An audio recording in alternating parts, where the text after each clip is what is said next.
Fantastic.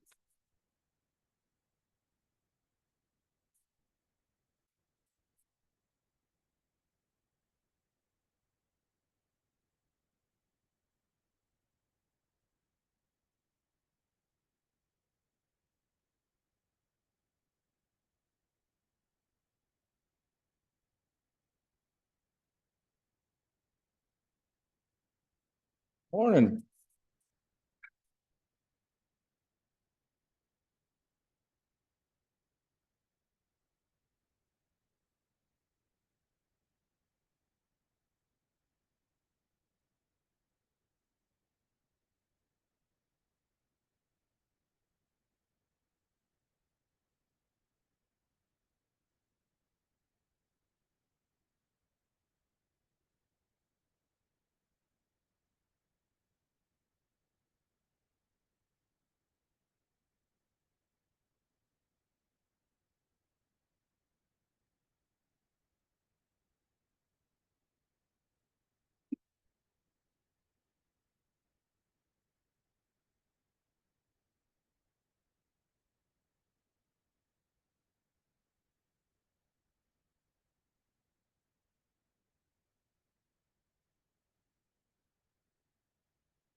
You good? Good.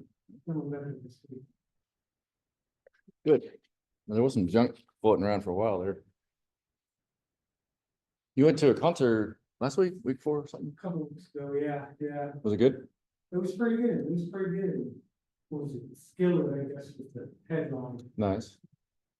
They rocked pretty good. Yeah, yeah. Yeah, Skillet's pretty good, pretty amazing. I saw them with Seether down in Texas. It was awesome. You also went to a concert. Yes, we went to Hinder and Saliva at the Tower. It was really good. Yeah. I did not know that Hinder has been through 3 lead singers. So that was kind of different. So like you hear the like old stuff, you hear that guy who's kind of got a like a growly kind of voice, and this new guy's got a high pitched voice, and he's singing the old stuff. So it's a little different, but still was really good. Yeah. And then last night we went to Kid Rock. So Oh, yeah. that's cool. We used to listen to him way back in the day Yeah. when he was super popular. Yeah.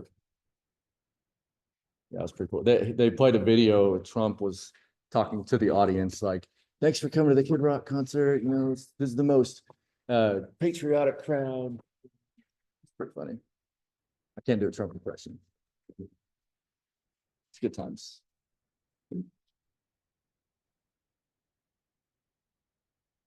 Morning.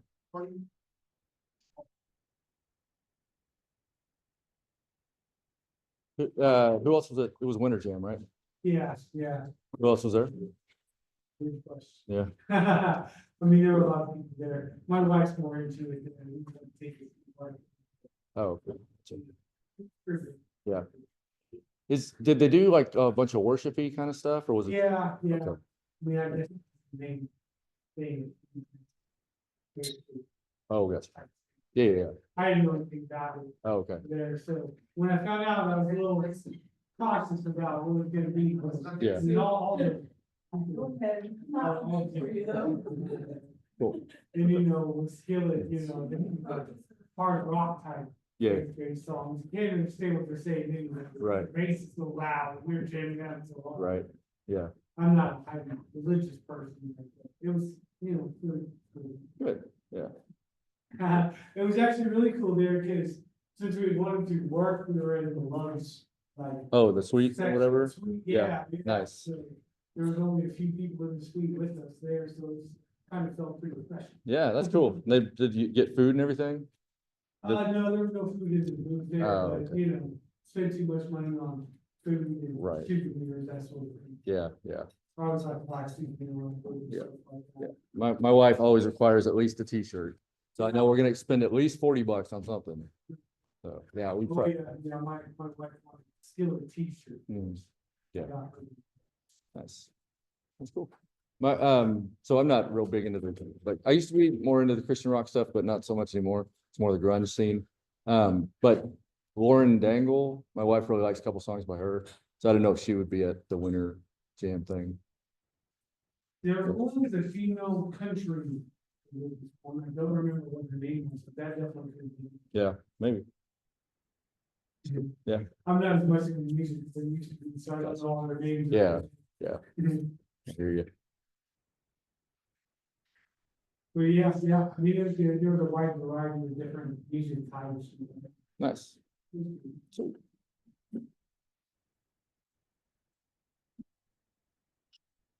I know we got Andrea still coming. She's gonna be late. We did lose two, so unfortunate. Sam and Joe dropped.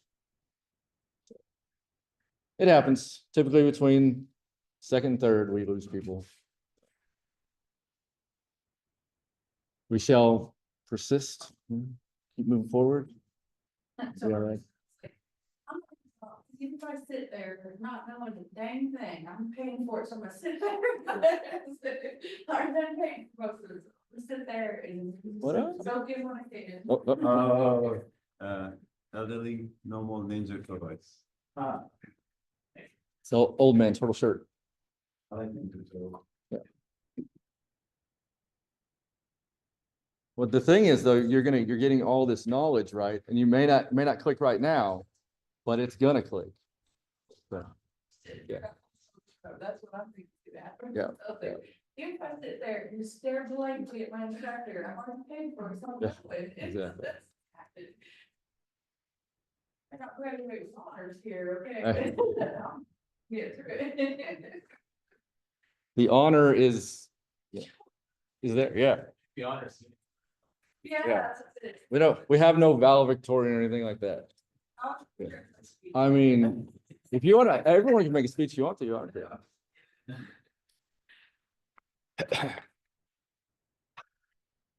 My son is at Bridge Creek where he goes to school. They have obviously the valedictorian, the salutatorian, and then there's like a thing called a 4x4 or something. And so it's, I guess if you take like all 4 English, all 4 science, all 4 math, all 4 social studies, I don't know. But basically you take the full load, because I guess you don't have to get your basic credits. Then you get this thing. And I was like, why don't you just try to be valedictorian or whatever? He said, I don't want to make a speech. I was like, I don't blame you. So, but anyway, nice. Yeah, that's awesome. Yeah. He's on track. It's supposed to happen. That's awesome. Where does he go to school? Uh, Okay. I'm waiting, my youngest one, so. Yeah. I'm all graduated. so Yeah. I'm- There you go. Nice. All right. Yeah, I had neither. Maybe it's something their school does. It's a very small school. Right. Right. Yeah. Yeah. Yeah. Morning. Dude, we got.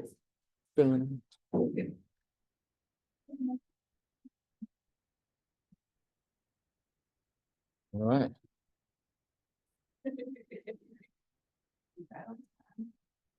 Cool. We're here. I love it. So like I was saying, some of y'all didn't know, we did lose 2. Joe and Sam did drop. So it's, happens this time of in the middle. People got, it's a lot to do, right? So it's okay. We don't, think negative thoughts or anything. We're all here. We're family. It'll be good. I did, yeah. channel too, like after? Yes. A certain period of time, because I'd like to like kind of gather when I've got a minute, Mhm. gather like all the materials and like. So, Yeah, you will. okay. There's also a alumni channel that you'll all be in. And this one will get archived eventually, but I can unarchive it if needed be or whatever. Yeah. Yeah. Yeah, typically it's just like when we're like, oh yeah, it's 2027. We don't need this one anymore. So, yeah. Yep. I want some things that I didn't, like all the extras coming in. Yeah. That I'd like to revisit when I've got my Saturdays back. Yeah, yep. Cool. Yeah, no problem. All right, cool. One other note, so funding wise, Techlahoma used to have grants and they don't anymore, so they're working through a lot of things, making some changes to figure out how they can fund all these awesome things that we do. So they wanted me to ask you guys, so $200 per module is what we currently pay, right? Which is pretty good, you know. Like I said, I went to boot camp for 15 grand, so you know, a lot less. What would you pay for this material? Like, would you pay $500 a module, $1,000 a module, $50 a module? Like, what is, you don't have to answer me right now, but kind of think about this. Because we're trying to see, like, if we were to raise the price a little bit to cover, you know, what it takes to run this, would people still pay? Is it enough material that you feel like you're getting, you know, your money's worth? Kind of think about those things, and maybe in the chat later, I'll just ask, hey, you know, put some ideas in there and just kind of see where we're at. So obviously for you guys, it's not changing. Same, you know, it's gonna be $200 till you're done.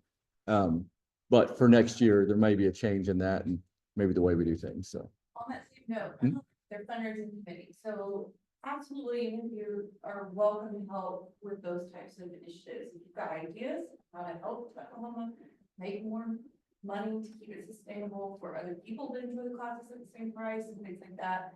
You know, they definitely need helpers. There's only like 3 of us in that committee. That stinks. That's not enough people to help, you know, and I'm new, I'm already on, like, it's my first time, right? So, and I know it feels like a little tadpole in the ocean, but, you know, they want ideas from people who are part of the community, not just the 3 people that are in there doing, right? So if you could help, obviously, even if it's for a very short temporary time, just tell Emily, go with Emily, let her know your commitment, what you're able to do, or what you're interested in doing. They absolutely need it. Yep. So, Yeah, sorry, I have to say no. that. No, that's great. Yeah. Yeah, around conference times, I usually get a big influx because people, you know, want to go to the conference for free, which can't do anymore. You can get a discounted ticket if you volunteer, but you can't do it for free. But because it's a conference and everybody's going to be there, everybody wants to volunteer there.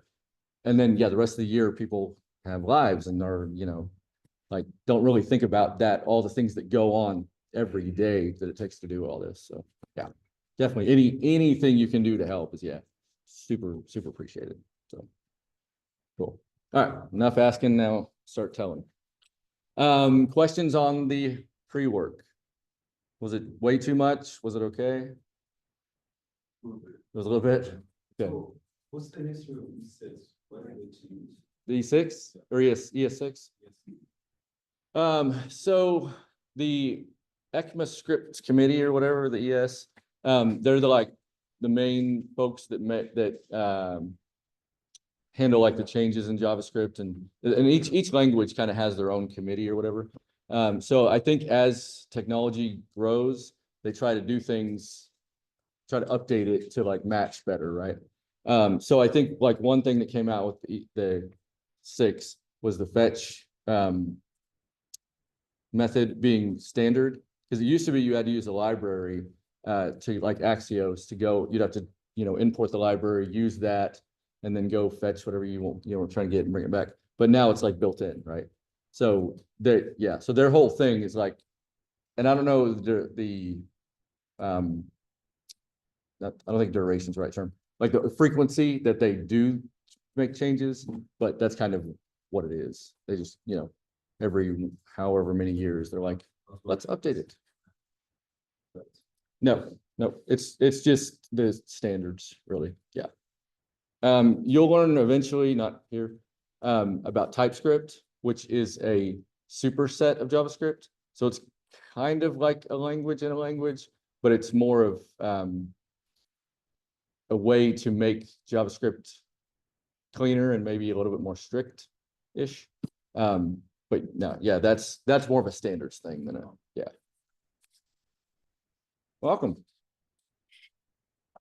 Okay, other questions about the homework? Or we, I'd like to see examples of getters and setters, that didn't fully click for me. Yeah. There's 5 examples. what part was that on?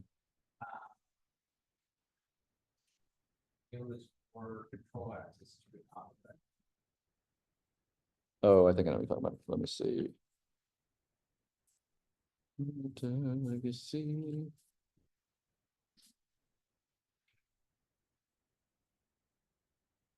Under the ES6 part? Like, controlled by launch script. Right there. Oh, right here. Okay, let's see what they're talking about here. Oh, they're talking about classes. Okay, don't worry about it. Yep. All functions all the time. We're not going to do anything with classes. Yep. The classes were used when React first came out. They had class-based stuff. And a class is basically like, well, in this case, it's a book, right? So the book has like chapters and it has things that belong to it, and then it can do things like get writer and set writer. So the get writer would be like, I want to see who the writer of this book is, so I'm going to call this method. And the set would be like, I'm going to update the author, like it says. So that would be a function you would call to set something. But yeah, we're doing functions all day. Classes we're not touching. So yeah, that's a very old thing. That's a ES5 thing, ES6 thing. No classes. Yeah, I should have just taken that out. Sorry. Okay. Anything else? Good. Cool. All right, so we're gonna get on the server side today. Super fun. So all the pretty pictures and things on the front end are gone. We're gonna look at code, black and white or whatever your screen color is. It's gonna be beautiful. But it's gonna make our front end so much more versatile and do a lot more cool stuff with it. So there's a lot of words on here. I'm not gonna read them all. This is just kind of a quick overview. As we get into it and start coding, this stuff will make a lot more sense. So there's a couple things we need to understand. Promises is one. What a promise means is that when you do like an API call or a fetch, it promises that it's going to give you something back. Okay. So it's when you do the call, like you're going to wait, which we'll get into a single wait in a second, for that data to come back, right? And it's either going to come back and say, okay, here, it was good. Here's your data, go about your business, or something happened, you got a rejection, so deal with that, right? But it promises that you will get something back. Okay, and again, that'll make more sense when we get in the code. Async await is, so JavaScript is a synchronous program, right? It goes from top to bottom. What async await does for us is allows us to call that fetch command or those API calls and then wait for the response while your code continues. Okay, so we'll see this when you put it in an async await, like you're going to store it in a variable, right? And so that's going to run and it's going to wait for that thing to happen while your code continues on with what it needs to do. Okay, and then that'll come back and then it'll trigger that whatever we're doing there. Cool. HTTP methods, we've done GET requests, right? When we reached out to the weather API. So these are the different types of requests that we will send. The main two you're ever going to use are GET and push, or I'm sorry, GET and post. You can technically do so there's like 13 of these or something. But technically you can do everything under a post, which is mostly what you'll see. Unless the shop you work for is just way more clean than the one I work for. Then you'll see like put and delete and everything else. But think of these as, well, we haven't learned about database yet, but they're sort of like CRUD commands, which just put that in the back of your mind. So get, you're reaching out just to get something. So we want to get like the Pokemon API, right? We just want to get something about a Pokemon. Post is if you're posting something, which you're also getting something back, but so say you want to put something in a database, you're going to use a post for that because you're going to send some data along with it. Okay. In a body. Put would be you're going to update something. So it's just like post, except for instead of just sticking something somewhere, you're like actually updating something. And then delete is deleting something. Okay. Again, this is all going to make more sense when we get in the code. So okay, fetch API we already used. So this is just some more information on this, and I'll put this in the things y'all can read it too. Node.js is what we're gonna run on the back end. So Node is it's still JavaScript. It's not like it's any different than that. It's just JavaScript for the back end instead of JavaScript in the browser. And then Express is the package we're going to use for the server. So you'll hear Express server. That's what we're doing. We're doing an Express server in Node. Okay. And that's just the framework that handles all the routes and everything like that. Okay. So I think this would be the first technically framework that we're going to work with. You'll get into React and then Next later on. One thing I will say about Node and Express, this is very, very, very, very common server to use in JavaScript. Even when we get into Next.js, which abstracts away the server, it's still this under the hood. Okay. And my shop, we use this. Like we don't use Next. We use a Node Express server with everything we do with React on the front end. So this is, even when you get to the fancy stuff, like this is still used very heavily in the world. Next.js will confuse you and spoil you at the same time. So don't worry about that right now. Okay. NPM is, you're going to use that a lot. It's a Node package manager. And basically any packages that we want to use like Express, or there's a ton out there. That's what everything is built on, the packages that other people write, right? Like I say, we stand on the shoulder of giants. So we don't have to go and actually like make a bunch of stuff. Yep. Exactly. Yep. We'll get into that. There's also Yarn, which is the same thing, just a different flavor of package manager. Some people really like it. I don't know why. You can do everything with NPM. But just to know, there is an alternative out there if you ever wanted to go that way. Some NPM commands, just to know real quick. NPM init makes a package.json file, which we'll get into in a minute. NPM install is how you will install the packages. So, and we'll show that. And then, so we'll show that in a minute. Package.json file is a place that keeps all your dependencies, your version. It's a file that is just kind of for configuration of your server. Okay. And then the gitignore file is a good file to have to ignore files and folders that you don't want pushed to your GitHub repo. So for instance, a .env file is where your environment variables will go. So those will be like your secret keys to your APIs and stuff like that. You don't want to put that on GitHub because then anybody could see it. Okay. So we'll do a gitignore to put those in there, and then Git sees that and ignores those files. Okay. All right. You got all that memorized, right? We're good. Everybody's good. Good. Okay. Okay. So yeah, that's a lot of stuff, right? A lot of stuff, a lot of like, you can't like see any of this in a browser. Like that's just stuff as we write code that will make sense as we go along. Okay. So don't worry. It's all coming. Cool. So today we're gonna build a server, obviously, because that's what we're doing. I'm gonna go through it, show you how to do it. If we have time, then you guys can start it as well. The big goal is to have a server for our coffee shop.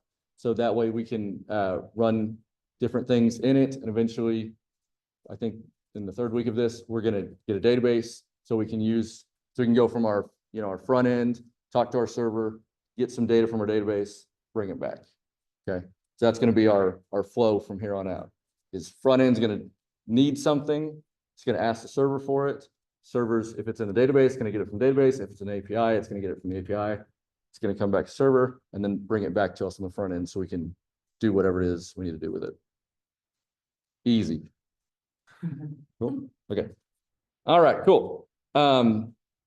Also in the homework, there were command line stuff, right? So we're gonna do command line stuff, terminal stuff. Okay. So no right click in new folder. We're gonna do it in the terminal. Okay. Cool. So let's just do some coding. Went over this. I will share this with you guys as well. These are just the steps to set up a server. So I've got it broken down into like everything you need to do to get it running. Okay. And I'll share this with you guys. And I'm just going to do it right now so you can see it. All right, let's do a new, nope, no right clicking. Okay. So you can open your terminal in VS Code. It is Control tilde key or Command tilde if you're on a Mac. Tilde is a little squiggly with where the backtick is. Okay. If you open it in your Mac, or I'm sorry, in your VS Code where your project is, it's automatically going to take you to that route. So I'm in my server folder here already. If you do it from your big terminal or command prompt, what about all that? Oh, let me start a new one here. Actually, this would be good practice. So everybody just open your terminal or command prompt, not in VS Code. If you hit Control spacebar on your Mac, you can just type in terminal. If you're on a Windows, I have no idea. How you doing on Windows? No? That's all I know. You should have just a command prompt somewhere. I think you just search for all of those. Someone will do it. All right, so when you get it open, just look at me, so I know what you got. You got it open? The terminal's great, it's scary at first, but once you figure it out, you won't look quite Yep. big. Black screen. That's right, yeah. You can, at least on a Mac, you can make it real different looking, right? So get real like matrixy with it. Okay, so if you're here, just do a PWD. And it's gonna tell you your present working directory, present, yeah. So the directory that you're currently in, right? Print working directory, oh, good. And so if you look at your Finder or your File Explorer in Windows, like we're at user Brian Rigsby, right? So this is, hey, let me bring this over here. So if I do an ls here, right, then I should see all these folders. And so I do, right? So application, desktop, blah, blah, like that's the same as in my File Explorer over there, okay? ls is for list.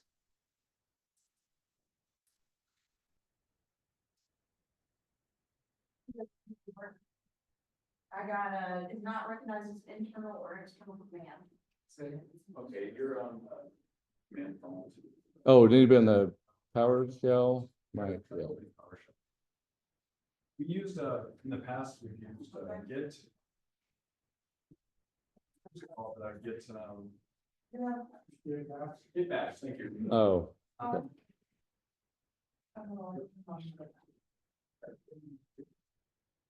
Use it in PWD. Yeah. PWD works on the PowerShell. So. Say again? Use the thing PWD meant password. Oh, yeah, I could see that. Can you give me my password? Yeah. If Windows is a pain, you can just open your VS Code terminal if that's easier. Should be the same terminal. In VS Code?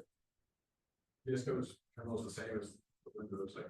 Oh, Yeah, but the VS Code, you have the option to, yeah, you can choose. Yeah. CSA. Yep.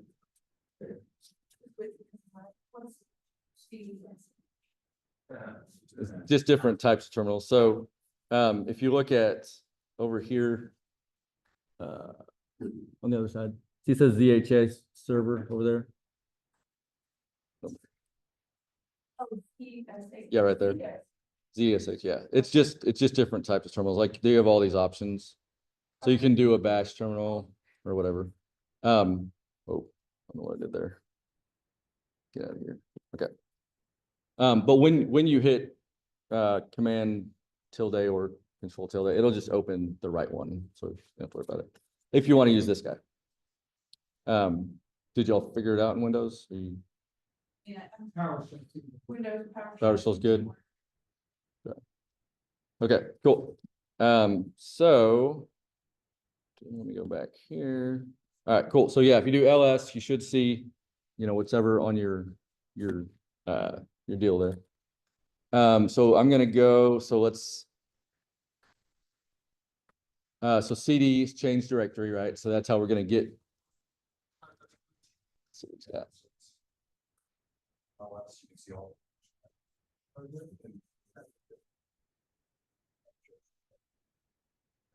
Okay, cool. So CD will take us into wherever we want to go. So I'm trying to get to my the file that has my stuff on GitHub, right? My GitHub file. So if I do CD, I know it's in my documents. So I'm gonna go doc. You can do DOC and hit tab, and it'll fill it out for you. If there's more than one that match, it'll tell you both of them. Well, that, okay. Because some machines have to figure that out, the tab dot. Oh, okay. So it may not, but if it does, cool. Okay, so then I can do an LS again and see what's in my documents folder, right? And so I need to go into my Brian Rigsby GitHub. So I'm gonna do, actually, mine's on my desktop, but that's cool. Go back there. CV. Oh, oh, Go back. oh, sorry. CD space dot dot takes you back. Yep. And anytime you're getting confused about commands, there are like a million sheets. They even make mouse pads that just pull commands. Yes. So mine, where I need to go is on my desktop and in my OK Coders folder. So I just did desktop and then LS to see what I had in there. I'm going to OK Coders folder. And then LS. I'm going to module 3. Y'all should not have to do all this. But this is how you navigate the terminal, right? You just see what's there, where you want to go, CD into the next thing, and so on. Oops. You got to sometimes type it in correctly. Okay, so now I am in my desktop OK Coders module 3 day 1 folder. So this is the same. There you go. So this is the same thing that's over there. Okay. So for y'all, just get into your GitHub folder. You can. Let me know when you are. Good. Okay. All right. So now we're in your folder. So we're going to make a new, we'll make a new folder for today. So to make a new folder, it's MKDIR for make directory. Is that the same in Windows? Yeah. Okay. I think it should. And then you got to give it a name, right? So do a space and then whatever you want to name it. I'll just say server. I already have a server folder, so I'm gonna say server 2. You can just call it server and then hit enter. So that means you can, it gives me the C head, so do that, just show you the C, which is relevant to this whole networking directory. It should be exactly where you. So I think it's small, this actually is small. So like, let's see what I think. Let's say so you tell us. And so here's your options. And we have your options. All we have to do is get into directory, to your document folder. That's good. CD space. And then for YouTube,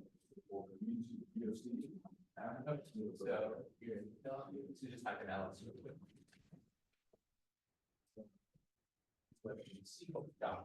CD space. See like capital B. And then Alice, you know, and now it's going to sure. So then if you see LS order, and then yeah, we'll see what.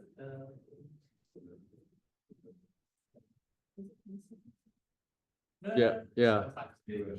I think it is on Mac. I don't know if Windows cares. It has your own. Hey, next week, why aren't you- So the bombing memorials next week, and it's gonna be insane down here. Bill Clinton's coming, the whole thing. It's a 30th year anniversary. Yeah, so they asked us to not be here. So we get to check out the Innovation Hall. It's a pretty cool place.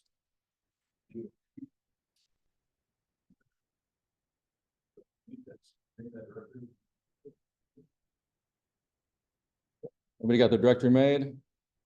Good, okay, so now we need to go into that directory, so we're gonna do CD, and then the name of your directory. You can do an LS if you want to see that it's there. And then you do CD, server, whatever you called it. Server. So we're doing this right here.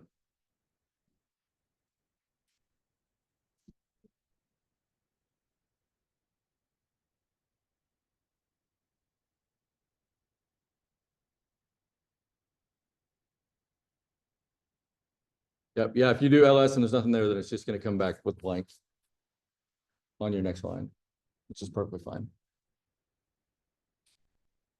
Okay, everybody's in their server. Space. So why this way versus like just going and creating? So you could have, it is faster. You definitely could have done it. Once we get to the folder though, we're gonna need to run commands. So we're gonna need to be in it anyway. And that is one of the good things about VS Code is like if I do, I think if you do CD, yeah, if you do CD without anything, it takes you back to the beginning. But when you open up a VS Code terminal, if you open a brand new one, it takes you right to the folder that you're in. Just curious. It's like Microsoft trying to. So most of the time, that's where you want to be is in the VS Code one. But I just wanted to show you guys like from the beginning. You wanna get it. If that CD by itself doesn't work, you can do CD and shit. So then you can do. And that will take you. And then, yeah, see how it's. CD could do it. I'll probably set later, or when it's all done, probably see if it's done. And then from there you can just create whatever other.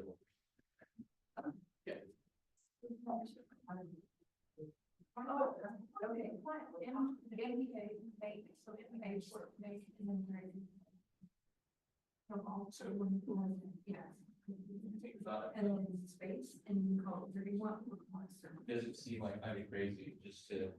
Now it's only like type through like, Yeah. I know it feels weird, yeah, but when you think about it, if you do this full time. You're filing it all the time, if you're going through and clicking through things, that eventually becomes, it's like that time adds up. To this, like your keyboard. Space server. Think of it less of a keyboard than the world's like you can, there's certain like key bindings and there's other things you can do in programming that allow you. That never really depends on the keyboard, and navigate through. Just make sure it's like a bunch of hotkeys. Yes. So it's less. Physical movement and just keep. All you're gonna do, faster, I think it's a half second, maybe click. Or just it's click like navigate right different folders and stuff like that adds up. Everybody got it? Good? All right, cool. So we are in our server directory, right?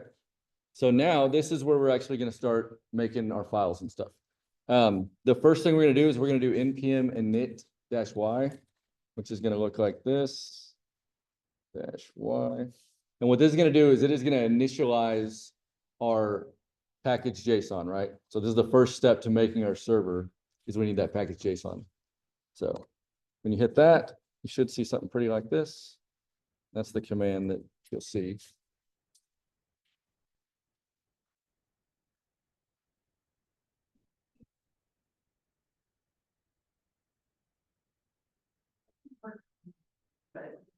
You make it. Oh, everyone do npm-b real quick. Make sure we actually have it installed like that.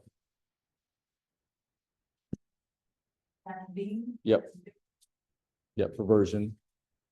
So, You don't have it? Okay, for you, I think you have Brew. Oh, so, do it, okay, do everyone do NPM or sorry, do node dash V. I thought we installed this just to double check. Like this. Don't have node. Okay, okay. So everybody needs to get node, sorry. So if you just go to node, let me see, install node. Yeah, just Google install node or go to node, that link there.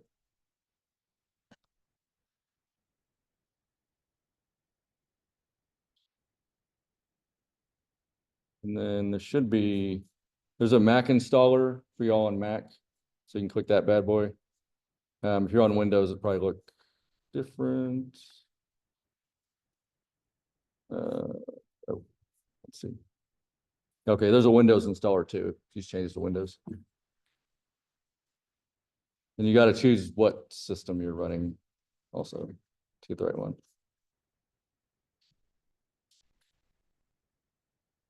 You already have it. This, so it's like do like the basics. Yeah.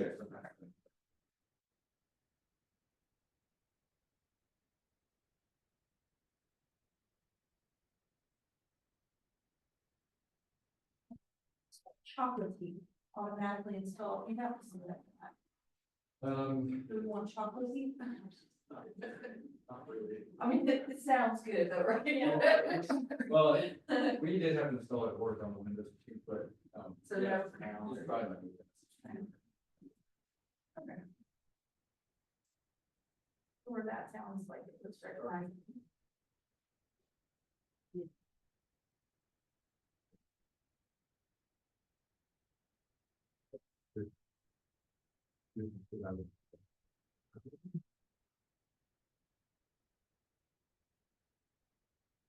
this, no, good.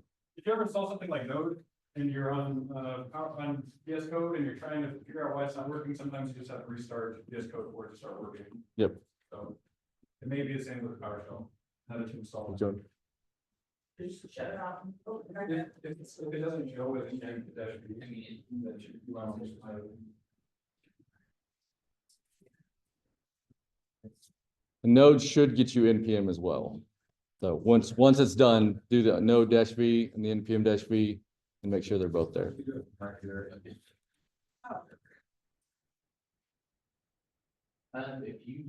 to do that, it should. Good. Yeah. No, I say that, I've made the mistake where like the first time I ever saw it. This one was actually, Yeah. because of. So it's only available there, like for the most part, if you should try to do your name. Yeah. Okay. So my, You have to,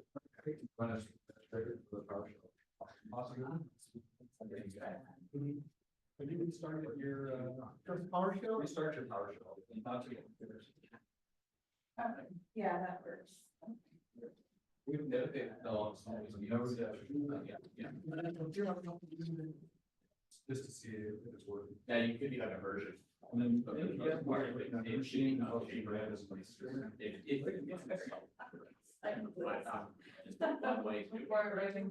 sure you're good to go, but yeah, it's that should be the case. It should always come in the same version, like regardless. I don't know, I'm just trying to. Yeah, sure that. And so you'll have to CD into. you good? Folder in.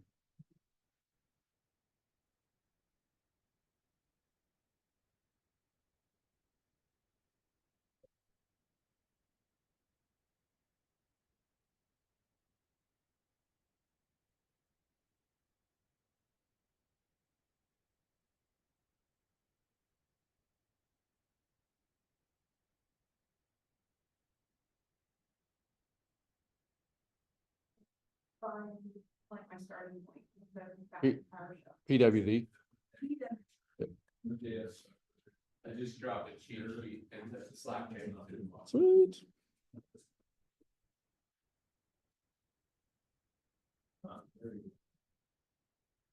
Okay, PWD. Something else in June. Started. See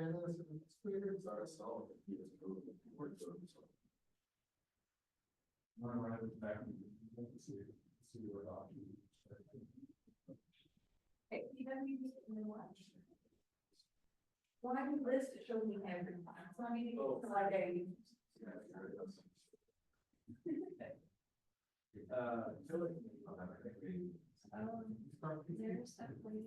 yeah, oh, it's like Barnett and then there's.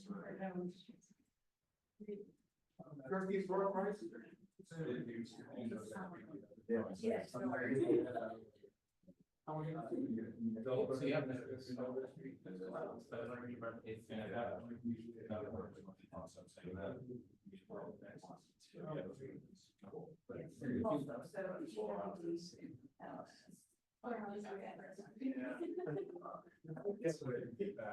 Yeah.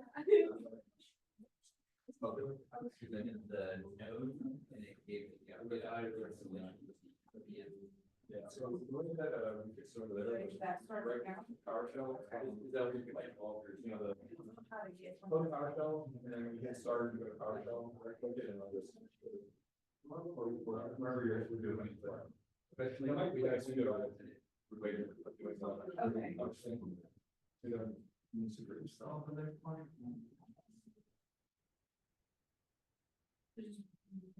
Well, no, you don't take a one. Not from using one drive. So just go back to your.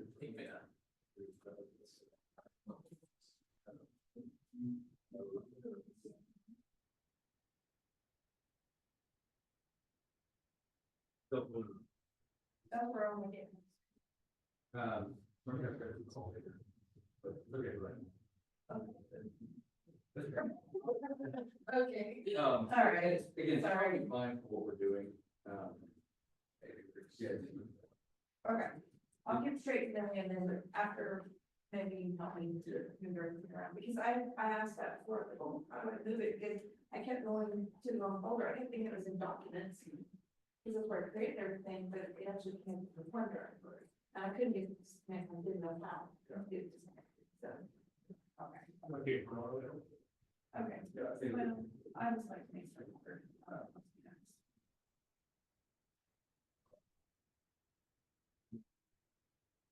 Thank you. So it's, That was live. I mean, and then I can give instructions to install it. Well, we just installed it. Oh, okay. Yeah, so did you went here, you downloaded it? ChatGPT's got some options for. You should run it, but. I get it, just need to say through. Yeah, it's got node, but it's just not letting it run it PFP. It doesn't. This can be two ways open. You run it for me. Right. Yeah, it's based on that. Actually, how did you know that? No.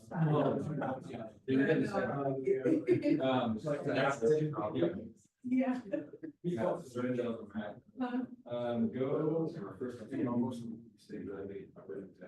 Google and install it.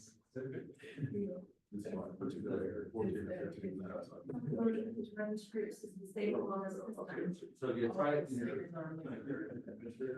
Right, in this week. What's it? So use macro. Yeah. What's the command to both search bar itself? I think you can just go with fine action. Just fine. Yeah, it's fine. Yeah, but it's also command space. Command space. So, Use push command space order. It's always like there. It's always. I was thinking, okay, yeah. Right, command space. On your keyboard.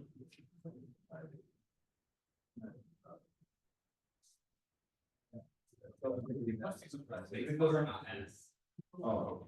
I didn't have it. I'm just saying, we should probably look at it. And then it's like. Because I mean, you have to, you're supposed to use it, it's yours and you trust it. But I ran this command. Yeah, just let's. Okay, It's like- awesome. We still do it. Yeah. Yeah, I think that's. It was really another. Yeah. scripts, right, or scripts down, and sign right, just the publisher.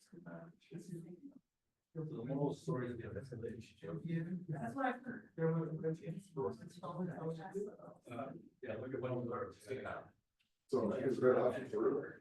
I looked this up. So it's been a year and still. Unless you know, we're gonna Windows shop. You were in Windows shop, does it cool, C#, basically, they all, you're gonna ask them. I'm like, yeah, it's better. Anywhere else, so much, so you try to see what's close. So. I was just what the difference was between that and this. Yeah. But- Oh, wait, yeah. Yeah, so it's like on, yeah. Deal with first. So. Then run. Yeah, so it drops something, it's flat. Just grab this, not one. What did you type about reverse? Like. What the sound is there? I close it, I try to run. Since you're. You can try to get that. See if. So we try to get that. Did you see? It's not where you want those. Yeah, I'm sorry, my daughter's. Oh. I apologize. Still. Yeah, I don't know if it was, but I restarted the power. Thanks. That's not how I meant it, but you got me.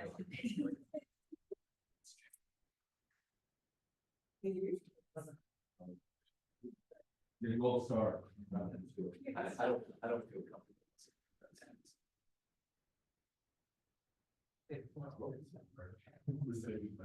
Brian, on that. We're playing. Oh, you did it? So you should have. Yeah.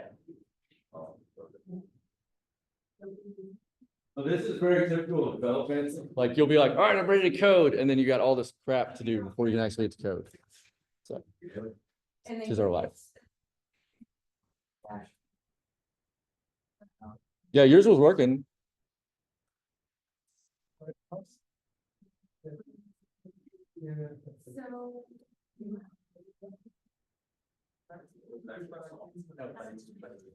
Yeah.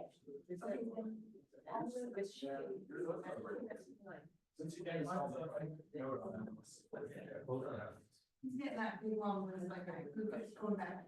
I think that it's be common. So I'm like.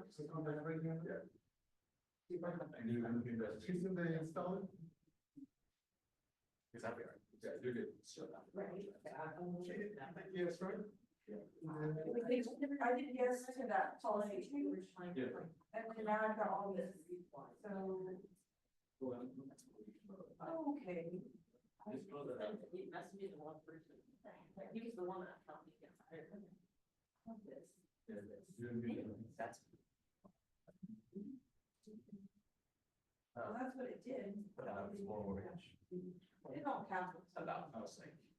paycheck. Does that matter? That's what I- Okay. Like when you start a new job. It was accident. Oh my gosh. Sometimes you Oh, get yeah. paid on your first paycheck, but sometimes it's paid. Got it. You do, yeah, good. All my windows, people here. All right, everybody good? Were you able to get it on your work one?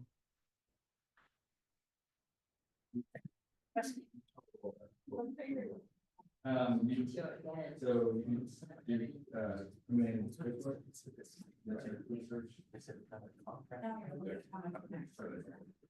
Yeah. so- I know. It's really- If you said it, don't look out, when you'll tell me, just forget it. You gotta be the. And they're asking about higher price. Uh, re- I'll listen to you. Let me tell you. Yeah, well, the state, especially if it's like. Vegas is the same, this one. Oh, really?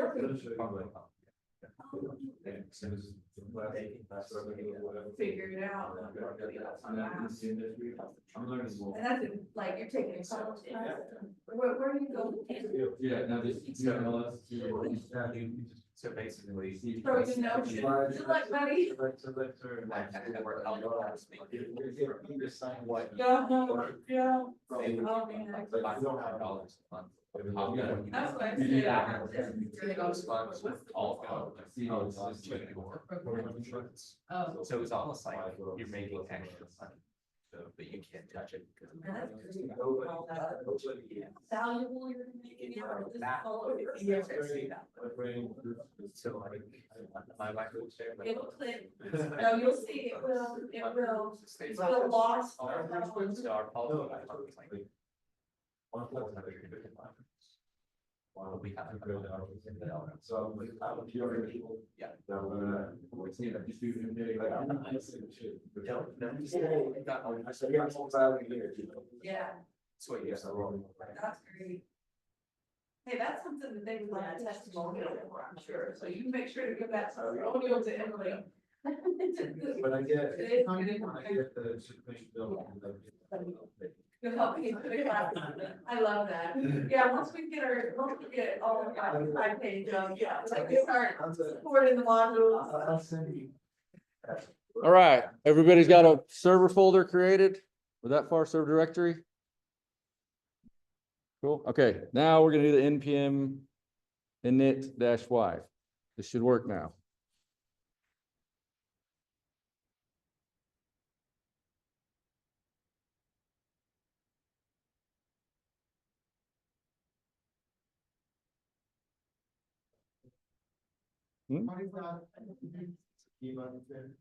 Oh, then the thing, yes, yeah, that's what a JSON object is key value prefix. So this is the package JSON, so this is like the configuration for your server. So you should see that you get a package JSON file in your stuff now. So if you do ls after you make it, then you'll see that package JSON file is now made. You got that?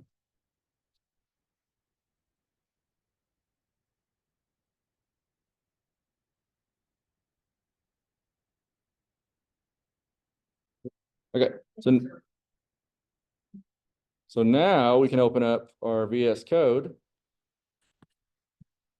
And if we open that folder, which actually, if you want to be fancy, from your terminal, I think you can do, is it code dot? I think code dot. Nope, not for me. Is that clear? Okay, strike that. Don't worry about that. Just open your VS Code. And then just open your folder like you would normally. And just go to your server folder and then hit open.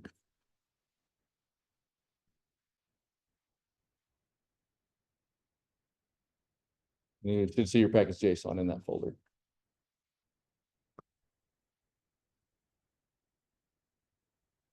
You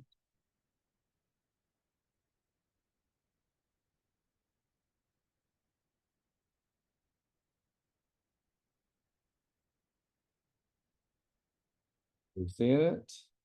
Good. Cool. Okay, so yeah, package JSON is a configuration file. As you move on in your careers and everything, there's a lot of different kind of configuration files for a lot of different things. But for a server, package JSON is the main one. And so it just gives you kind of the name of your server, which you can change if you want to, version and stuff like this. There's two key things we want in here. One is dependencies, which we will see in a second. And the other is scripts, which we will use coming up. But this is like how you'll run your server and things like that. Cool. So I'm gonna go to my cheat sheet here. All right, so what we did so far, we made our directory, right? Make that bigger. We seeded into our directory and we did npm init-y, right? So that's the first steps to getting your server started. Now we need to actually install the Express package, because Express, again, is the framework that the server is going to come from, okay? So if we go back to our command line, and now that we're in VS Code, if you just want to stay in there, just open your command or your terminal in there, and you can just do it all right there. If I was on a Windows, I don't think I would ever use the what's that thing? PowerShell. Yeah, I would just stay in VS Code. Okay, so we're all here, right? You're in your server folder. You do an ls here, then you should just have your package.json.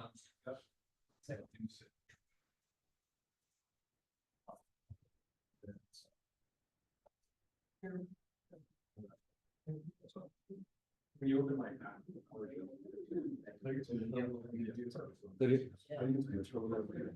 can do demand. You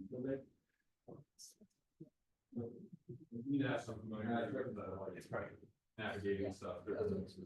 Folders from house, terminal, just because it's good for you to know.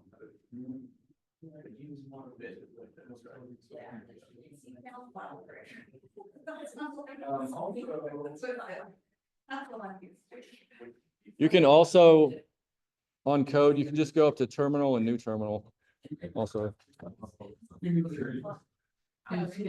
Yep.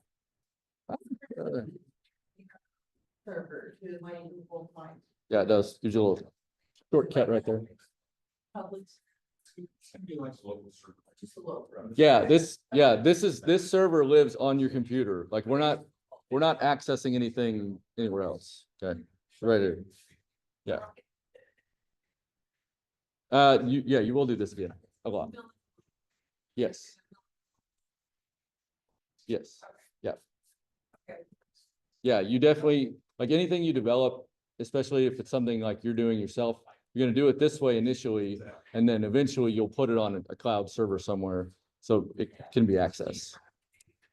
Well, so it can be accessed, because if it's living here, as Levy found out, you can't give that to anybody else to use, right? You got to put it somewhere. But you're not gonna create a cloud server and start developing on it just from scratch, because then you're gonna be spending money and it's there when you could just do it right here. Yes. Yes. Yeah. You're not changing your computer at all, but you are running a server. Yep. Cool. Yep. All right, cool. So everybody's here. We're good. We're gonna install our first package. Super excited. Okay. So npm I or install, and then express. I'm just gonna do some fancy things.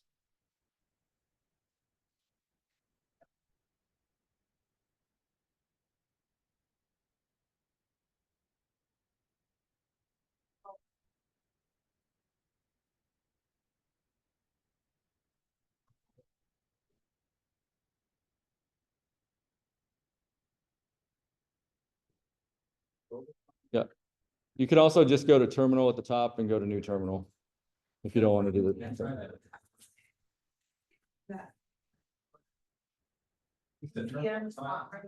Oh, in your terminal? Windows.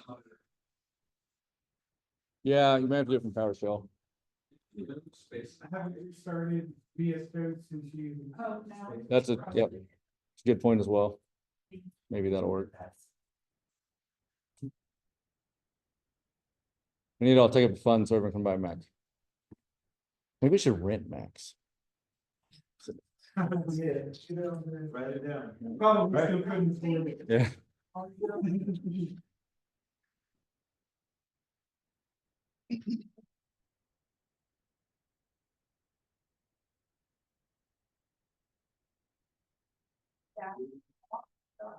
Is that what we No. just did, the express? That gets created, yes. You're not gonna create those. No, so after you run the NPI express, Mhm. install that gets created. Yes, that Okay. does. And the node modules folder does. Oh, yes, correct. Okay. Okay. Yes. it did work out. It did work after restart? Well, I had already run NPM on my PowerShell and I told VS and I'll back up. So I don't know if I'll run into that again, but. Just do npm I by itself and just hit enter, see what happens. It's working. Cool, okay, yep. So there is two ways to do everything, of course. The other way you could have done this is, you'll notice in your, hold on, let me go over. In your package JSON, right one, that we now have a dependencies object in here.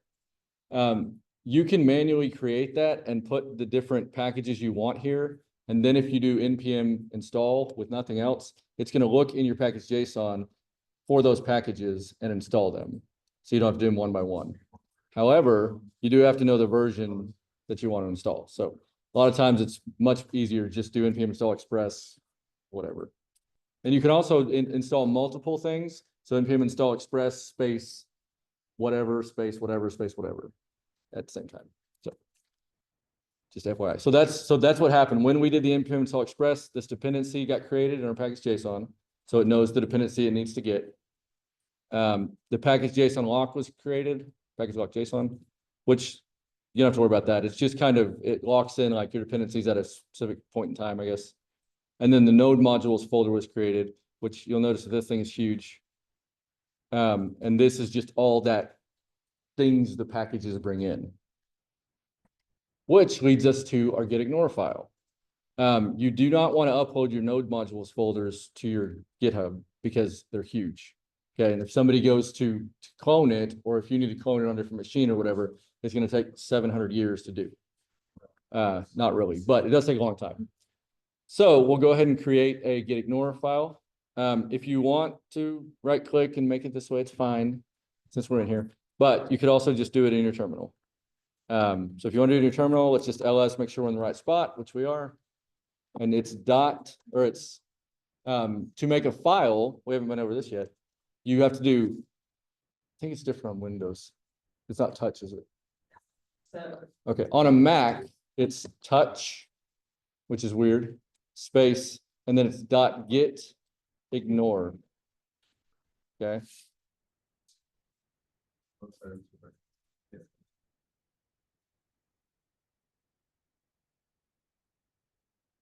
Oh, that's way down there, sorry. Okay, so it's, yeah, on a Mac. What if you do that on Windows, what does it do? Not recognized? Okay. Hey Siri, how do you make a new folder on a Windows machine? Rather than try to figure out all the different conversions between, then if you install git bash and run the terminal or bash, it's all the same kind of codes as what you see. There you go. Key. If you install git bash, you can run your terminal with bash, and it's all the same codes as. How do you run the terminal with bash? You can like select it from the drop down, like there was someone else said, you go where you had. Oh, in here? Yeah. Bash would be one of the options, that you have to bash installed. Oh, okay. Cause on a previous project, was having to look up all the conversions, all the instructions were under apps and stuff, and then I'm like, oh, how do I do this, and even then, it was a giant pain to figure out what to run. Right. And so it had to make git bash, so once I installed that and ran terminal that way. That was good. Gotcha. That's good. Yeah. So on yours, if you click that right down to the right, then I'll you then. Oh, very good.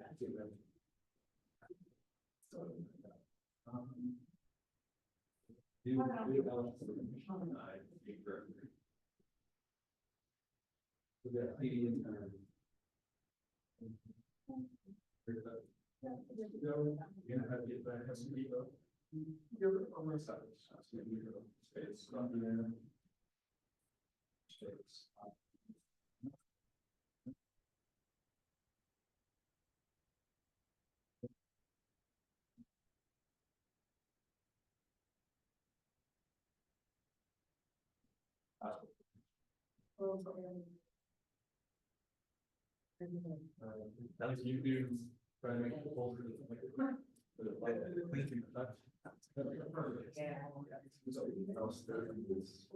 I think it's. I heard it's on. It's. you know what super user do?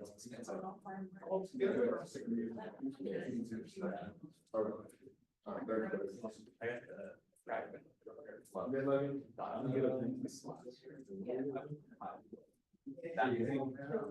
Every time we did things.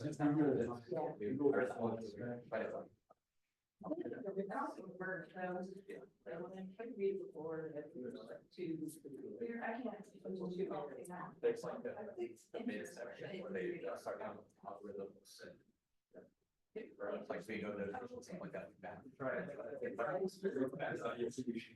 But there's a lot. There's everything besides that. But you noticed it was saying code, documenting one, so that's saying like, it's gonna be a if you type in code, that's just got this, yeah, so, the next thing you type in. That's pretty good. It's only- It's less than good, and that's why it's. Recommend. You know, yeah, but it's been, this is something that we tried doing, it's like. That's why they always. Here's an example. Echo, ECHO. Yeah. You get so, to get it. I recommend it now. Okay, yeah, the Echo, What what do we got? You may have had them already. You just come to it. It's perfect. It- okay, you don't need this, you can just echo, He started. and then he starts saying, we're gonna put it into the the file called document. Okay. He just started coming around. Yeah. He's a pretty generic looking like. Stuff. I like the point on this. It's less than good, than you go see, and it's $20. You need like a, Yeah. Which I think also, let's say. no, because that's what's actually putting it into that. No, we did this, it's like, it's I was like, oh, that's right.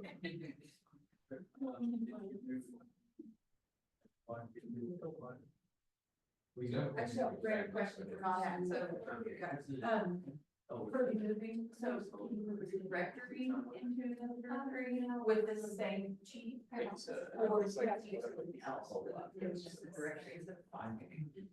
I'm not 100% sure, but that's good. I'll say that's good. Oh, and. It all comes pre-cut, yeah, but it has like, stickers and things that you can like, just like, you space No, you can see there might be some options to scroll up through that. But I think in some cases you might have to specify this directory. But that's not-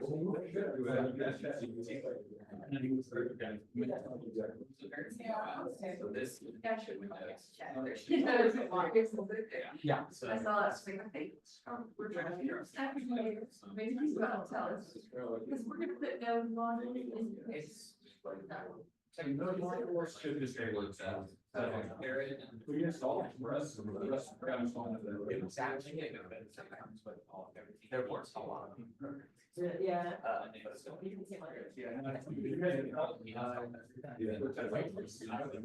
How often you know that?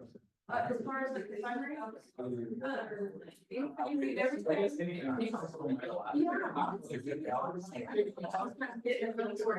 I'm just learning about it. Yeah, I feel like these, like, I have fundraising, it's a very reduced job. I do events, fundraising. Yeah, this- Trying to help. But It was wonderful. only like 3 of us that showed up. They did like. And we're all- That was. Italy, so. One of them had, I'll see. Yeah, so make. So what we did was like. Yeah, so it was cool. Based on them. We were calling, trying to find sources. We were asking. Everything like it. Information. Like, to me, So it's just like bodies on the ground, talking to the practice. It's the sort of schools, it's or. What practice you ever experienced? They've already announced like this master program they're gonna do and. Community outreach, make sure before you go ask for money.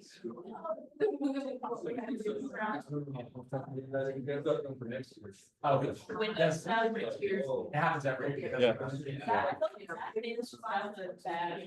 Oh, really?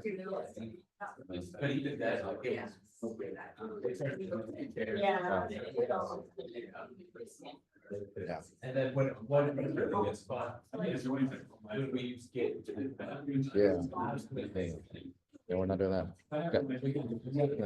Yep. No, GitHub desktop all day. Love it. Okay, everybody good? We make it? Got it? Everyone's got their Get Ignore folder, or I'm sorry, file? Okay, it's blank, right? So the point of this file is to tell Git, which for GitHub, you know, all that, what to ignore. So we don't want our node modules folder to go in there because it's so big. So we can just tell it, if it's a folder, you just gotta tell it kind of the path to the folder. If it's a file, you can just put the file name. So in this case, if we just do a / node modules, then that should make it ignored. Okay. Maybe it's a dot. It's a dot slash. It should gray out when it's not seen, but we'll say it's a slash. Actually, let me look at difference.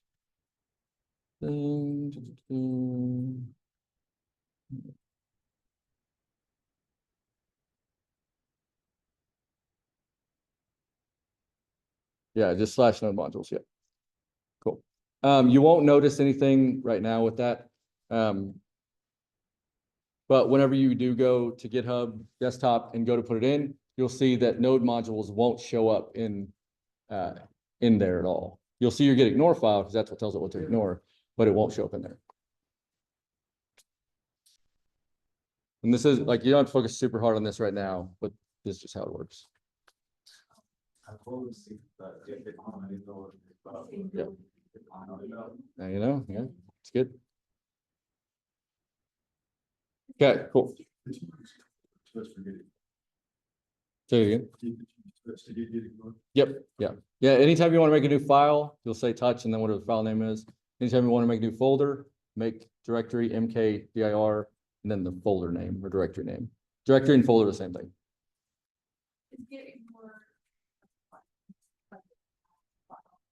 It is a file, yes. Yep. It is a hidden file because it's a dot something. So like if you do an ls, you won't see it. Okay. Is that okay? Yep. Well, you can't cd into a file at all. Okay. Only cd into a directory. Yeah. But yeah, it won't show up. If you do, I think if you do ls-a, yeah, then you can see all the files, even the hidden ones.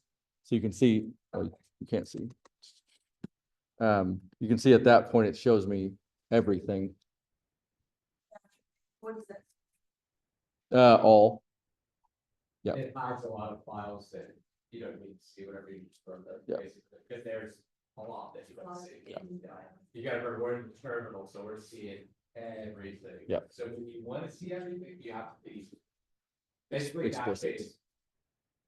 Telling it explicitly, I wanna see all of it. Yeah. This, if we're just do ls, it's only gonna show us the Which is not something you have to do a lot, but I have had to do it in cases, especially like working with like a Raspberry Pi or something. There'll be a lot of hidden files that make all that stuff work, that you'll need to go in and mess with stuff. But yeah, on a typical day, you're not going to need to see those files. See, kind of like the file manager, there's certain files they hide anyway, because like, and if you need to change the permissions, like. Right. Or whatever. Yes. Some of them hidden and you can't find them, so I guess that's kind of like the same. Yep. Concept. Yep. Okay. Sweet. Okay.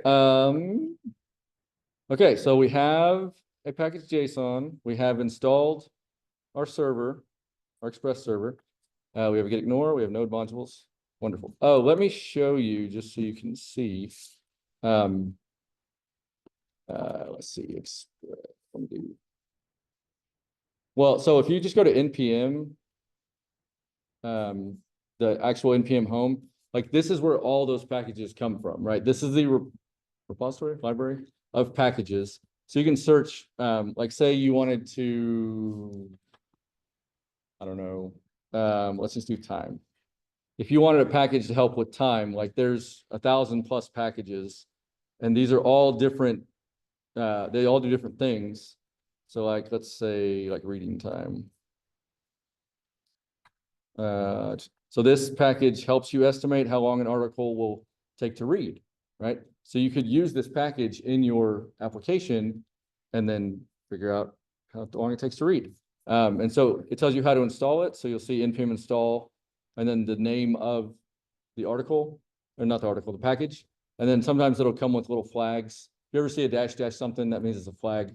And it just tells a package something specific. So in this case, production, I don't. If you read all this, it'll probably tell you. And then it'll also give you the usage on how to use it. So in this case, we would need to require the package, which we'll see that in a minute. We're gonna have to require our packages or import. require was an ES5 thing, imports an ES6 thing. And then it'll tell you how to use it. So you can use reading time then, pass it some text, and it's gonna give you back the stats on that. So that's this package. Like, we didn't have to make that up. People did, and we get to use it for free. So pretty legit. But yeah, there's a ton of them. So if we look at Express, then you can see that there's a lot of Expresses. It's just a regular one. Was it not the first one? No, that, oh, yep, I skipped right back. Very good. So yeah, so this is what we're gonna use. And so it says fast, unopinionated, minimalist web framework for Node, right? So it's got it all installation, how to create it. So here's how we installed it right here. Bunch of features, bunch of docs, quick starts. So ton of information on any packages. And there's, I don't even know how many. Looks like there's 90,000. Oh, that's dependencies. I wonder if it'll tell me how many packages there are. Probably not, but I mean, probably in the millions, I would imagine, because like anybody can make a package. You can make a package and put it on here. So anyway, just if you ever wanted to look, that's where it's at. Yeah.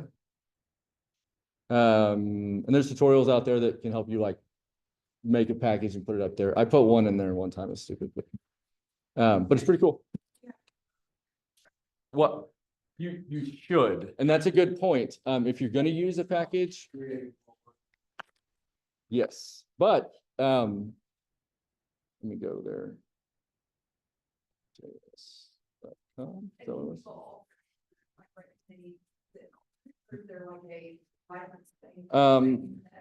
It depends. So most of them have a GitHub link. And so you can look at the GitHub, you can actually look at the code that creates it.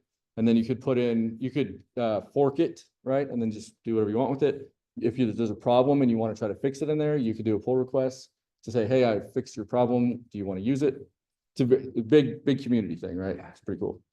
But something to keep in mind whenever you do look at packages, and this is getting a little in the weeds, but if you look over here, you can see the weekly downloads, and you can see like when the last update was published and stuff. So if there's like 2 weekly downloads or like 0 and it hasn't been published in 13 years, might not work. So you got to kind of look through and decide, is this actually going to work? Is it going to be safe? So there's no, like, I'm sure they have a disclaimer somewhere that says use at your own risk, right? So little thing on security there. Okay, sweet. So we have installed our package. Now we need to actually make our server, right? So we haven't made our server yet. We've only got the package in there and the node modules and all that jazz. So we're going to need a new file. So I'm going to do it in my terminal. I'm going to ls to make sure where I am. And I'm going to touch, and I'll just call it server.js.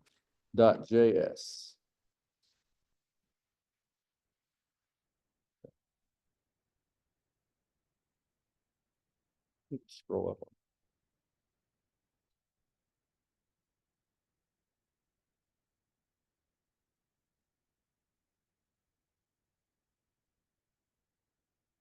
Once you've done that, you should just have a blank server.js file.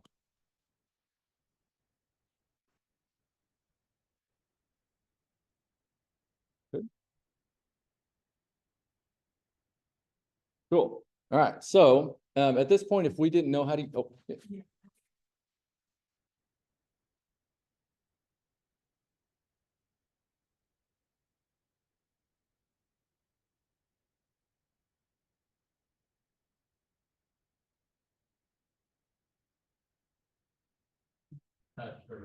Yep. Server.js.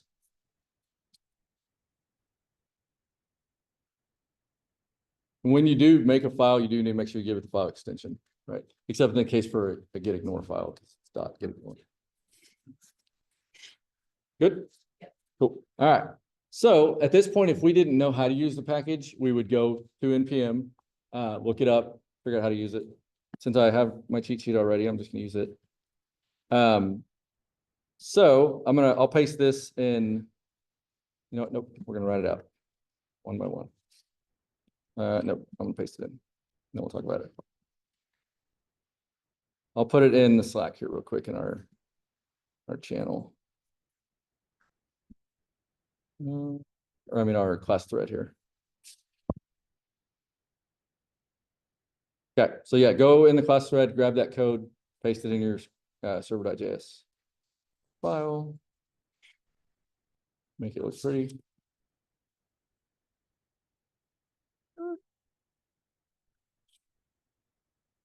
There.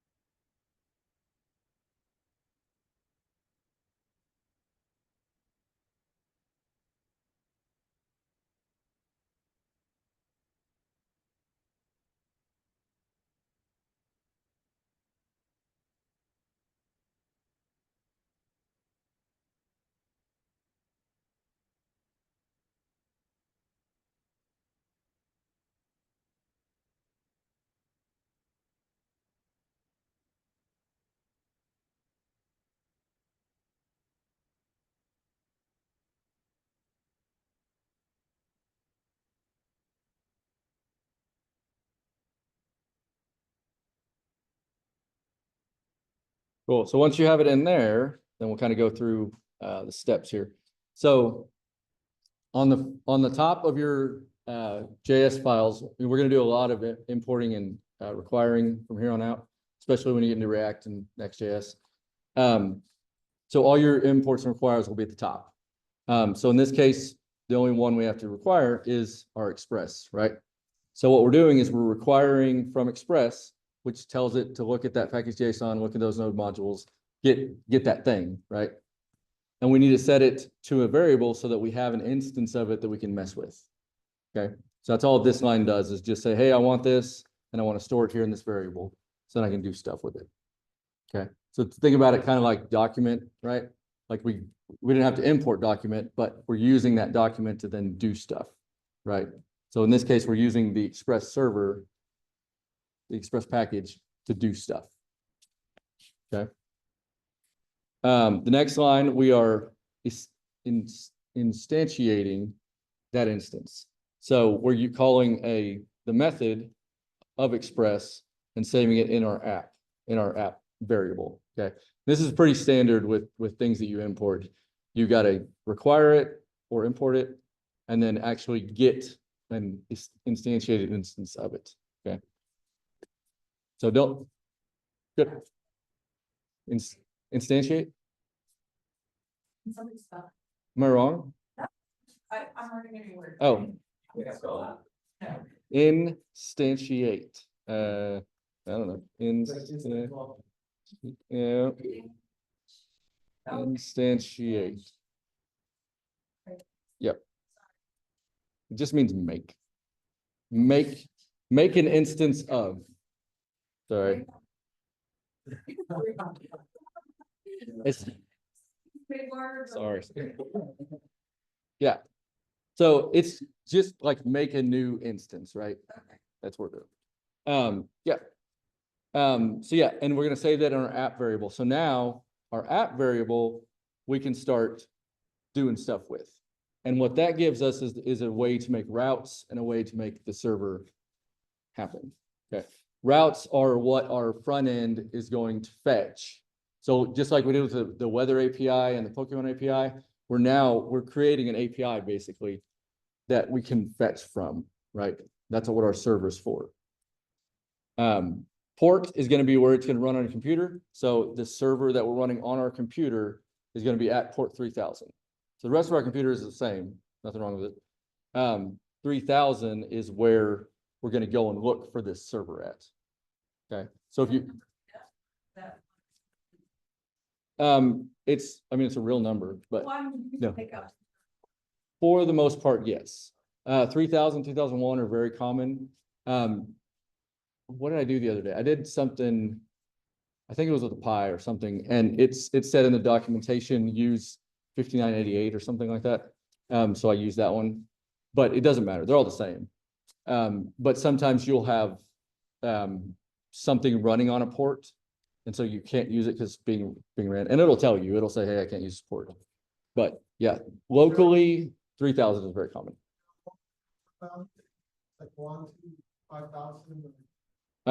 There is, let's see. What are all the available?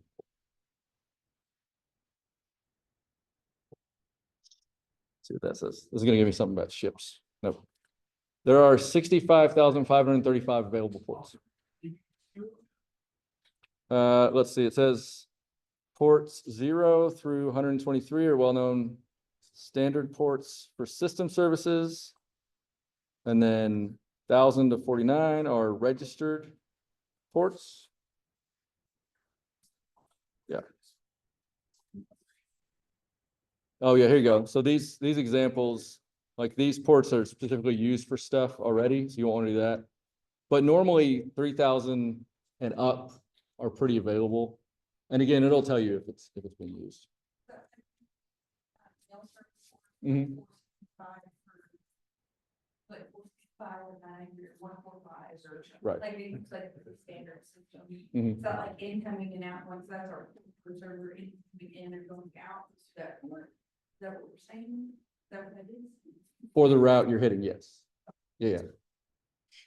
So if you know what SSH is? No. So if you want to get into a different system from your system, you can SSH into it, which says right here is secure shell. So that's typically on port 22.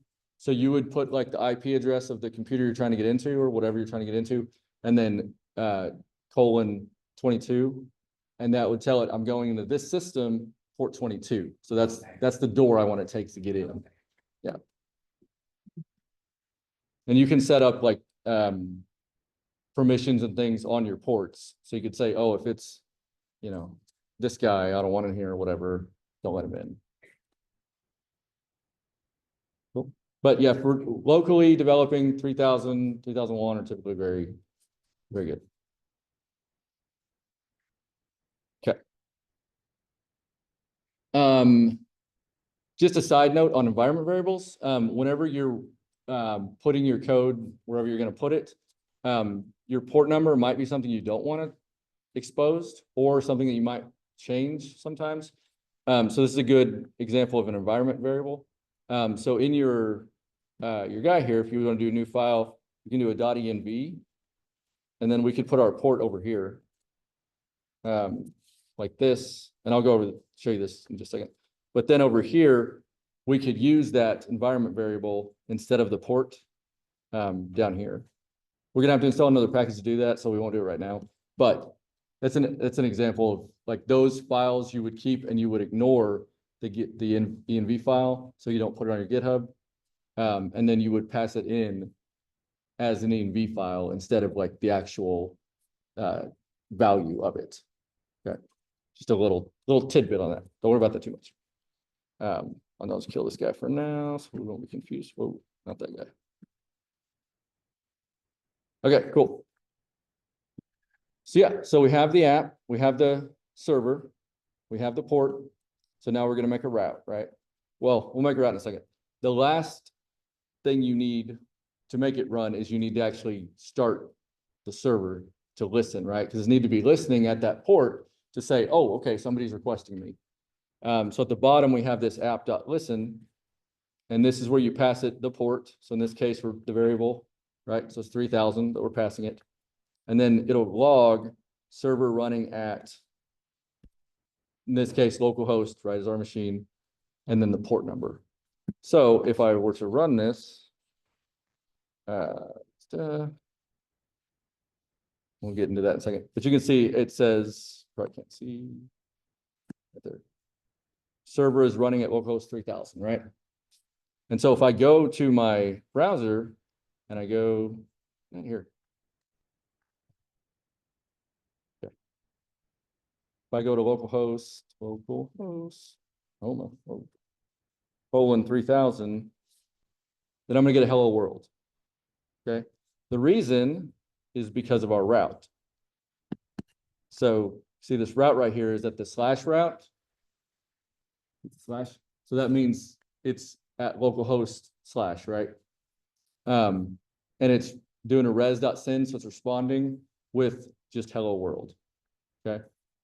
So in our browser, or I'll show you in a second, other ways that we can hit the thing, it's going, okay, you're at localhost and the port number, so you're coming in. So we'll go check out the slash route, which just means there's nothing on the end of that, on the end of the 3000. We're going to say hello world. Okay. Cool. So to run your server, you just, like any other JavaScript file, you just do node and then the name of your JavaScript file. Okay. So node server.js. And that will run your server. And if you just had a script that you wrote and you wanted to run it, you can do it the same way. Doesn't have to be a server to do this.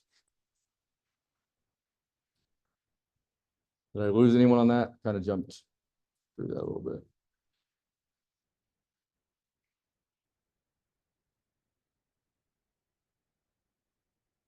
You good? Yeah.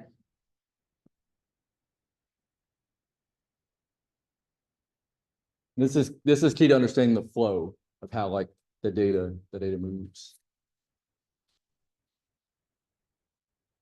Like anytime you go to a website, it's going to a server to get some stuff, bringing it back, and you're seeing it. It's based on that URL that you're at. So that's the problem, they're going to get it.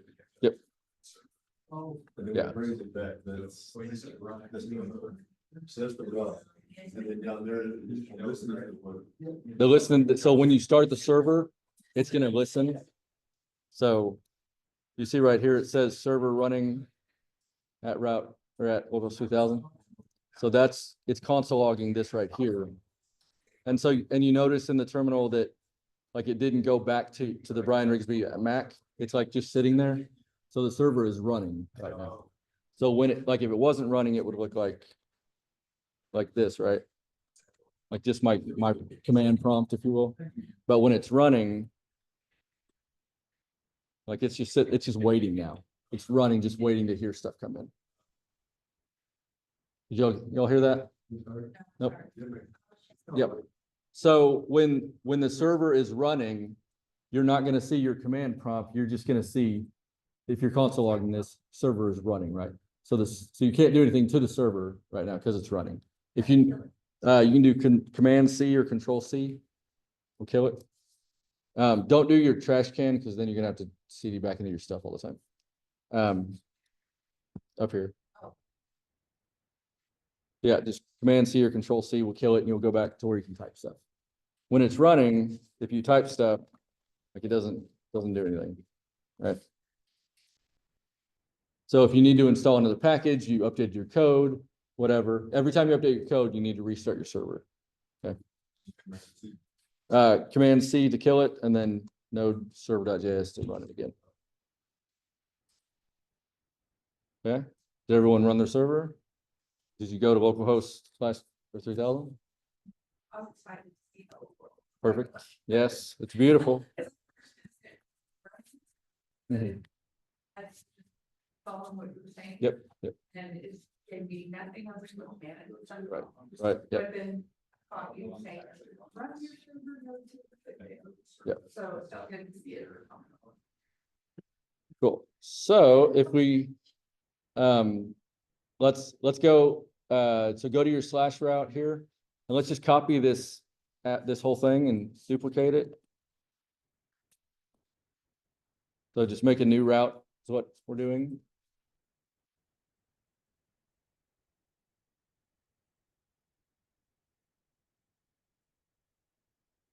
And then once you get that new route made, just in the slash, just put Taco Bell.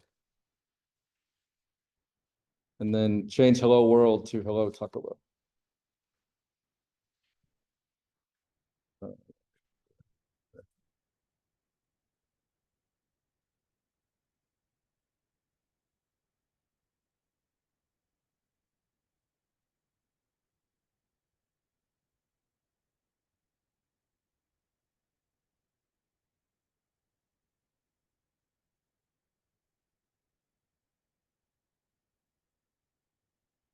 Okay, so once you have that, open your terminal back up if it's not already open. kill your server if it's running. So Control C or Command C, and then do node server.js again. And then go back to your browser at localhost 3000. Should still have hello world. Wait, hold on. Yep. Okay, Dr. Command C. Yep. Fill it into node.js. Yeah, node server.js. So you should just be able to push up and it should still be there. Mine didn't give me the name of the server with the percentage.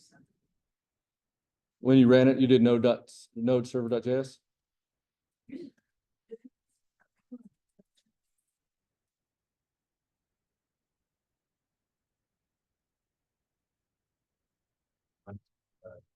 This is what? Not dying. Are you, make sure you put in your terminal. Oh. No, you good, see how it's not white, that's white. Oh. Messy. Where's all? Sorry. Yeah, make sure that your little cursor thing is white inside your terminal here, in your terminal. Yes. Yes. Yeah, so it's good. Yeah, we're gonna go to the other side. So your terminal. Okay. Sorry, oh, okay. You. No. And then node.js. Yeah, so node is the command you're telling node you want to do something. Server.js is your server file. Yeah, so y'all get that when you run node, what's happening? Like, oh, person, yeah. Oh, not really. Okay, don't do that. Oh. Just think of it as, Okay. yeah, so node and then whatever file you wanna run. Yep. So that's why we do node server.js, we're saying, we wanna run node on this file. Yeah. Wait, you do the 3,000, it should be the same. Oh, who's gonna do something? You're. Yeah, you're getting ahead over there. Yeah. My dad was called toxic. Hello. Yeah. All right, some of you went ahead to your /Taco Bell route already, which is fine. But yeah, anybody who hasn't, go ahead and go localhost 3000 /Taco Bell.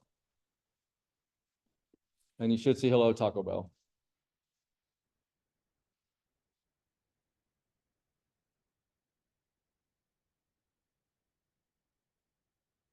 But again, Taco Bell.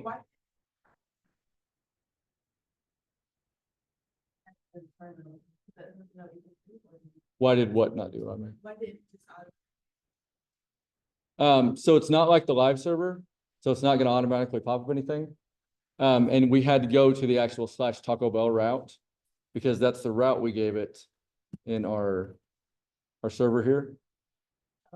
So that /Taco Bell is localhost :3000 / whatever, wherever we want to go, right? So Taco Bell is where we want to go. Okay. Does that make sense? Taco Bell /Donald's whatever, and still got, it's like still like a directory. Yes. Yeah, you can think of it like that, yeah. Sorry.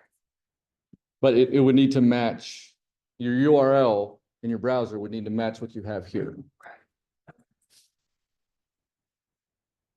Yep. So when it's just the nothing, just the regular /, then it's going to match this route because it's just a regular /. It's going to give us this. And then if it's /Taco Bell, it's going to go to this route. And this is the key. Like this is the big thing is your browser. So if you go to Amazon and say, let's click on join Prime, you see my URL just changed to all sorts of craziness, right? So anything, let's go back here. Nope, go back over there. Okay, so this is our domain, right? This is where we live. So Amazon.com. So on your local computer, local host, or 127.0.0.1, it's also a local host. / we're going to their Amazon Prime page. And then after the question mark is a bunch of parameters they're passing. So don't worry about that. But so every website is that way, right? So if we go to Google,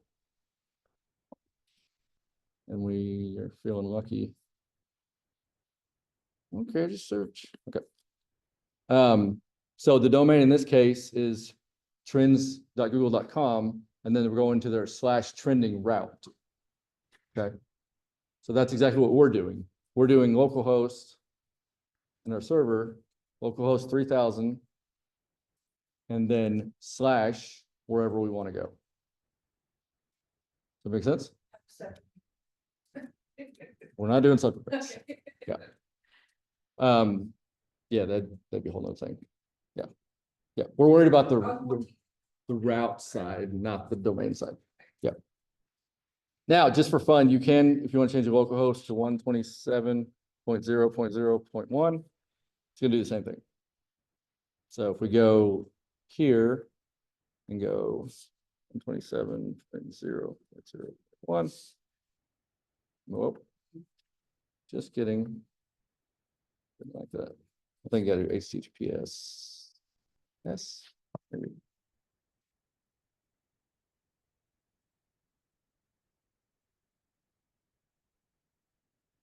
All right, never mind. Don't do that. Oh, did I?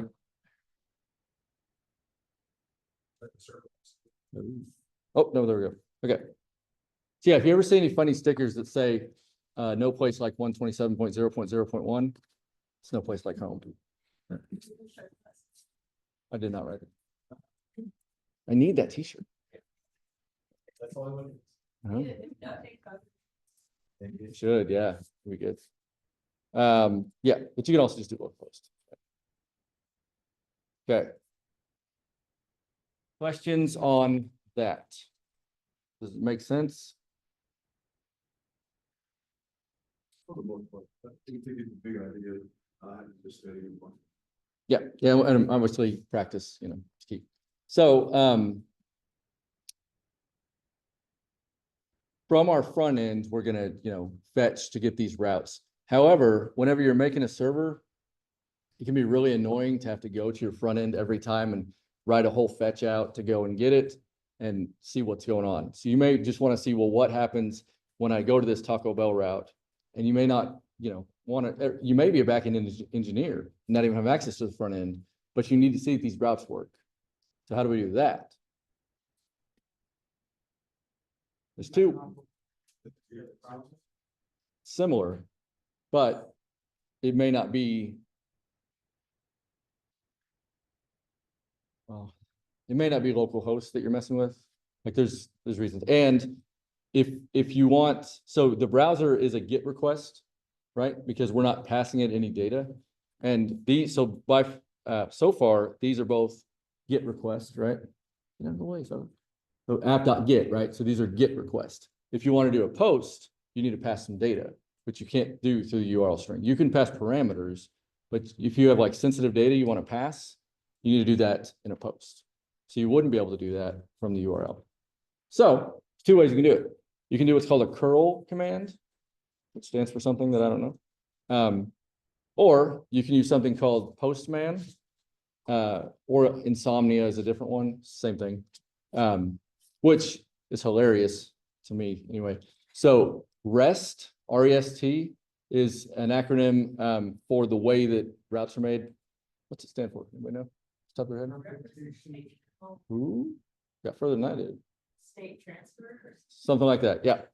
But basically, it's a protocol, maybe, or a paradigm of the way to write API routes so that they're in a way that makes sense. So kind of like you said, Taco Bell / McDonald's / blah, blah. So it'd be like Taco Bell, you'd have this route, and then you'd have a post Taco Bell route that'd be like Taco Bell / like user ID or something. Anyway, it's a way to make them. So Insomnia, the program that you can use to do REST APIs is hilarious, right? Because REST, Insomnia. I just got Yeah, it. yeah. I used it for like a year and was like, oh, makes sense. That's funny. But anyway, most people use Postman, which makes sense because you're posting stuff. However, yeah, kind of thing. Yeah, you're kind of on a route. So But remember posting. Yep. Probably use Slack. Yes. Just for fun and because I learned it like last year, we're gonna do a curl command. Which is just a way, so Postman you have to install, it's a program, right, that you have to install and run and everything. With curl, you can do it right in your terminal. So, we've got our terminal running, right? We need another terminal now so we can run a curl command. Okay, so if you go up to your little plus deal in your terminal there, we're just gonna do a second terminal. For the Windows folks, make sure it's the git bash if it's not. Which I think you have to do a little drop down arrow.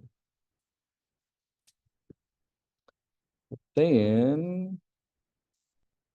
Oh, cheat sheet. Maybe. Nope, here we go. Oh, man. Why is it all down? I put 1,000. Okay, that's fine. Okay, everybody have a second terminal open? Good, okay. So you're gonna just do curl, C-U-R-L. And then the -i is optional. It gives you just extra information. And then the URL that you're trying to hit. Okay, in this case is our local host 3000 /.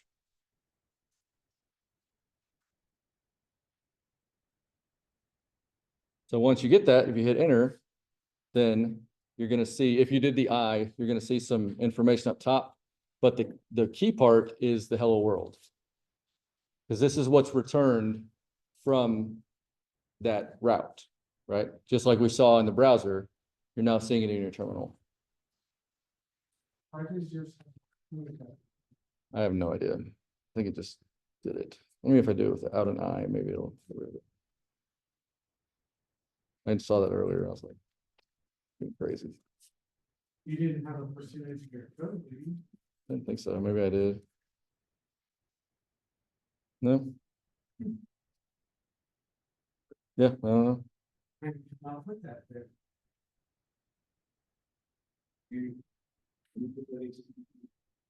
Nope. So this came back from when I did the I, the -i. So the -i is like information. Yep. Well, curl -i and then HTTP localhost bit. Yeah. Yeah, you can only really want to do the -i if like you want this additional information. If not, just do it like I did here without the -i, and you'll just get back to hello world with potentially a wonky percentage sign for some reason. So if you do the curl again, but you do /Taco Bell on the end, then you should see hello Taco Bell.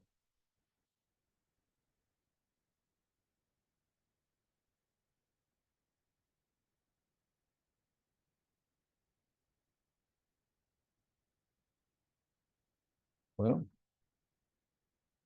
it's a Taco Bell. Bueno, no? Yeah.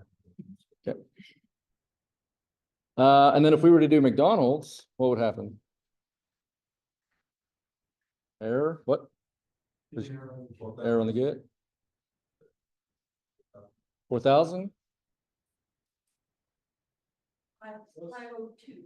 502, or space, maybe the 418? The teapot, all right? Let's see. Well, that's weird. Look at that. It gave me back an error HTML document. Let's see. If we do the -i on there, let's see what it does.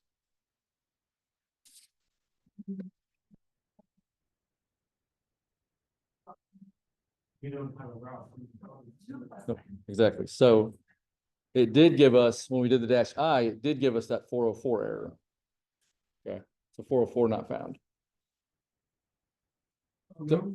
Oh, yeah, yep. Very nice.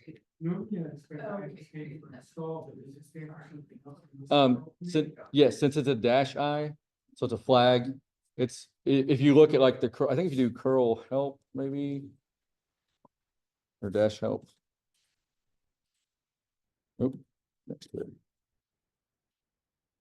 Yeah, so you can see all of its things. Oh, it's include. So -i is, or dash include, includes the response header in the output. Yeah. So specifically to curl, the -i is that. That's what it does. And yeah, most things you run in your terminal, if you do -help, it'll give you some helpful information. Make sense? Beautiful. Let me go back up.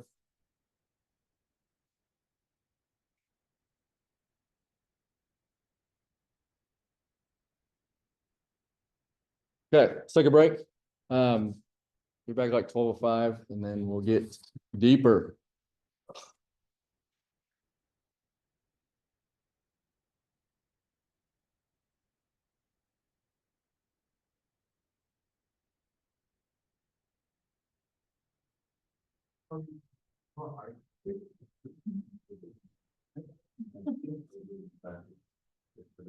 Yeah.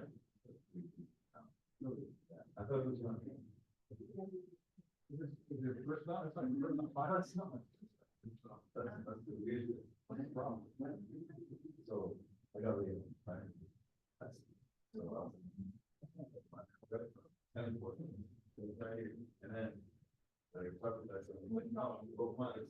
Like, no. How? I was straightening now, but I eventually, I figured it was possible. Yeah. What if positive money, like, what do you think?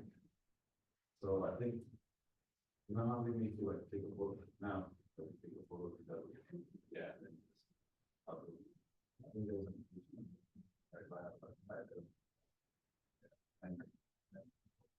But I still have a photo, but not.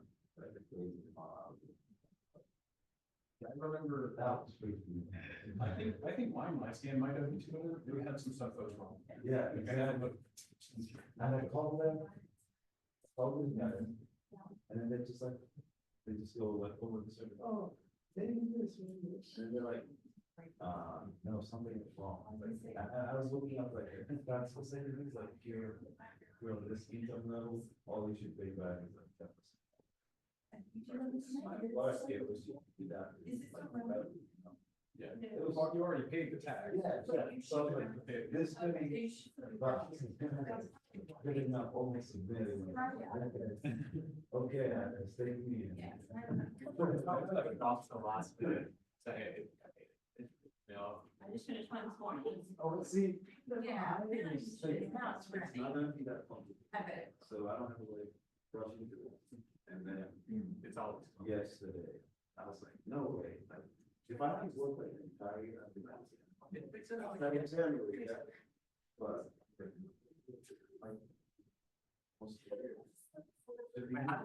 This is put my two in and then we're done. Yeah, it's not like that. That's my $12,000.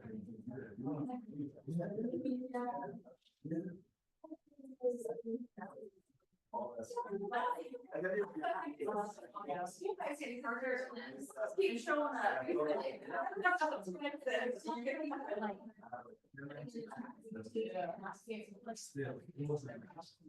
Yeah. Yeah.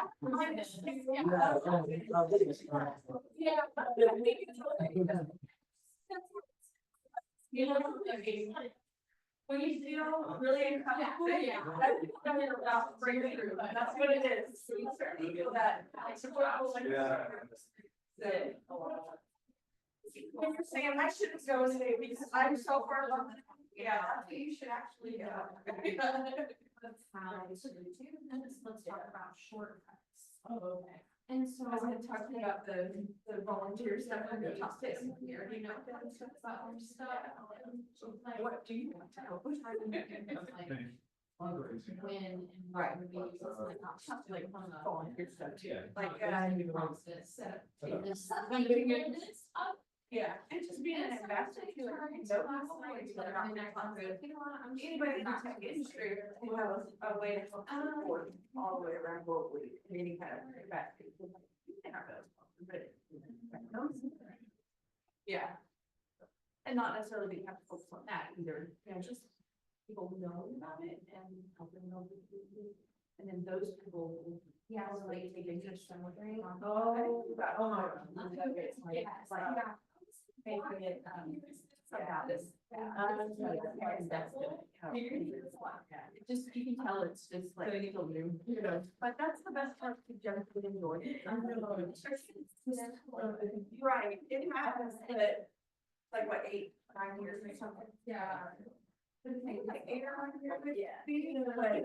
But I say that, and we just now search function is like a. To run. Only one you start what 3 years, so if you pay in a position. For.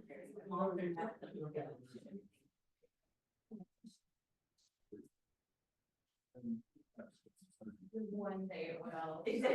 Yeah. These years, and it's still this kind of. What's up? We're not gonna make fun of it.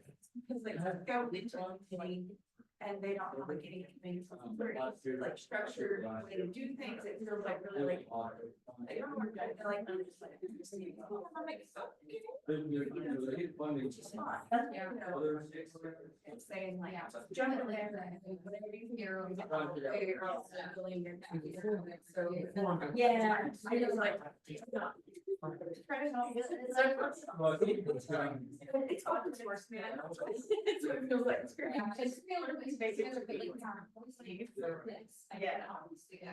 It's going on there. And then it looked amazing, like. So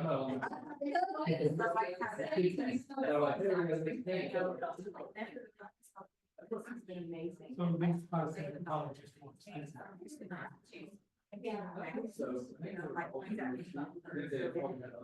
So you don't want it to go away, and it takes funding. I'm just responsible. I wasn't completely sure I was going to continue starting a new job. Yeah. But, yeah, that's. It'll be a big fun special. How you should get a business to. Yeah. It's higher education. Not. Marketing, advertising, vaccines, things. I don't know if I'm getting. Almost every dog has to have a time to prove, so it's just people feeling so things necessarily and ready to get the funding. I'm eager to see how, I mean, a lot of this stuff I'm kind of familiar with already, because I think some of those classes on backend programming and Great. they're very easy to see how it react. We all need to understand, it'd be great to shove down all our throats, or something like that, so it's good. Yeah. And all we want to do is showcase the product.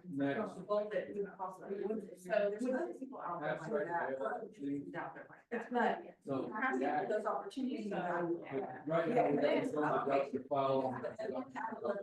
How can we get? Do it all on each. And. You might. Get those folks Like all of it. that opportunity they're paying for, And then of course, we're going to try to. So you gotta make sure that they're made, a way to, there's a lot to it. Yeah. So they're. Yes, and there should be track of data. We can, like, we all love data, there's some track of data on our sponsors, our investors, and big picture. So that's serious, that's really good about that. Track to on that. Yeah.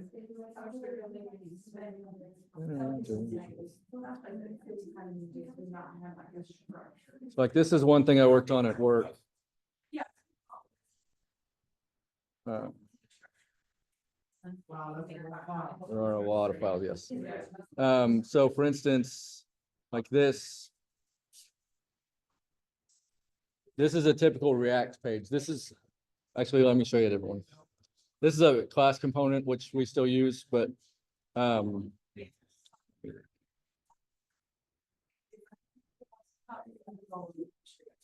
yes, yeah, you'll import the crap out of a lot of stuff. Okay, so this is a functional component. So like the component is this autocomplete, this is the component name, right? And then like these are all the different state variables that you'd use. So these are variables that change or that cause a re-render of React. So it's an update of the page, basically. And then like these are just different like built-in functions.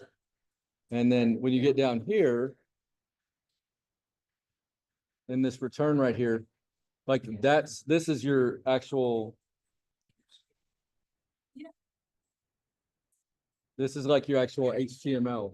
It's called JSX, but it's like an input element they're used to seeing. And then it's got all these different properties and stuff on it. And so this one's very small. But if you look at like this one,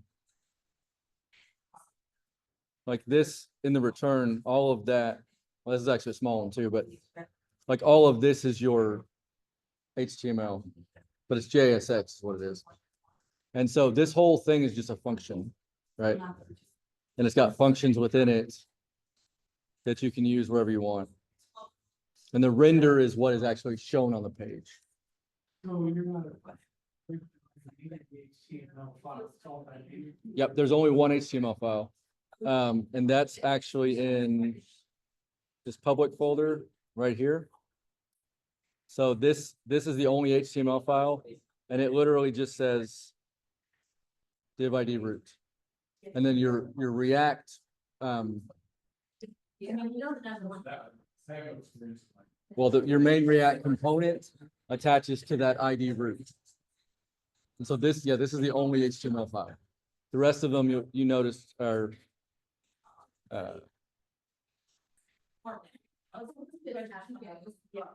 called .tsx because we use TypeScript. If you didn't use TypeScript, it'd be .jsx. So, and that's what the HTML is called, is JSX. So,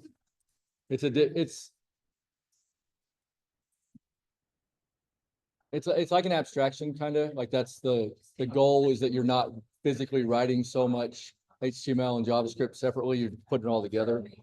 But knowing JavaScript before you do this is super helpful, because a lot of React developers like just jump right into React and just figure it out from there, which is what happened to me, because I went from a company that didn't use React to one that did. And I only knew the little bit of JavaScript I learned in my boot camp, which is much less than what you guys are learning. Yeah.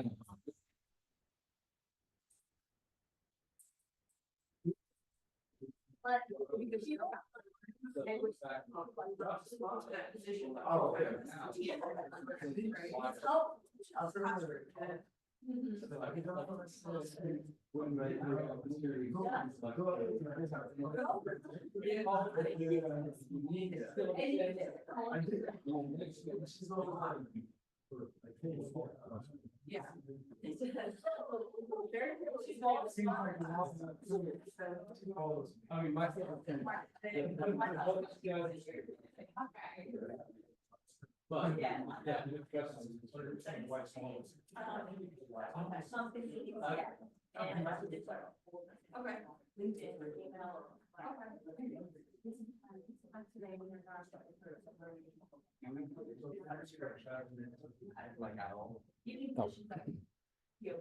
No, it would just cause so much confusion. TypeScript still confuses me sometimes because it can get super deep. Like you can do stuff that's like just, okay, I want this to be a string, so you just do type string. But then you can get so deep that your type will be like a letter. It'll be like in square, like pointer brackets T, and you're like, what the hell does that mean? You know, so yeah, it's helpful to me, my opinion of it. And there's very opinionated people on TypeScript.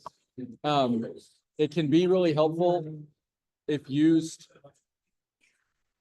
like if it makes sense how you use it, but if you just do it to like be as gung-ho as you can with it, it can get really confusing and stupid. So.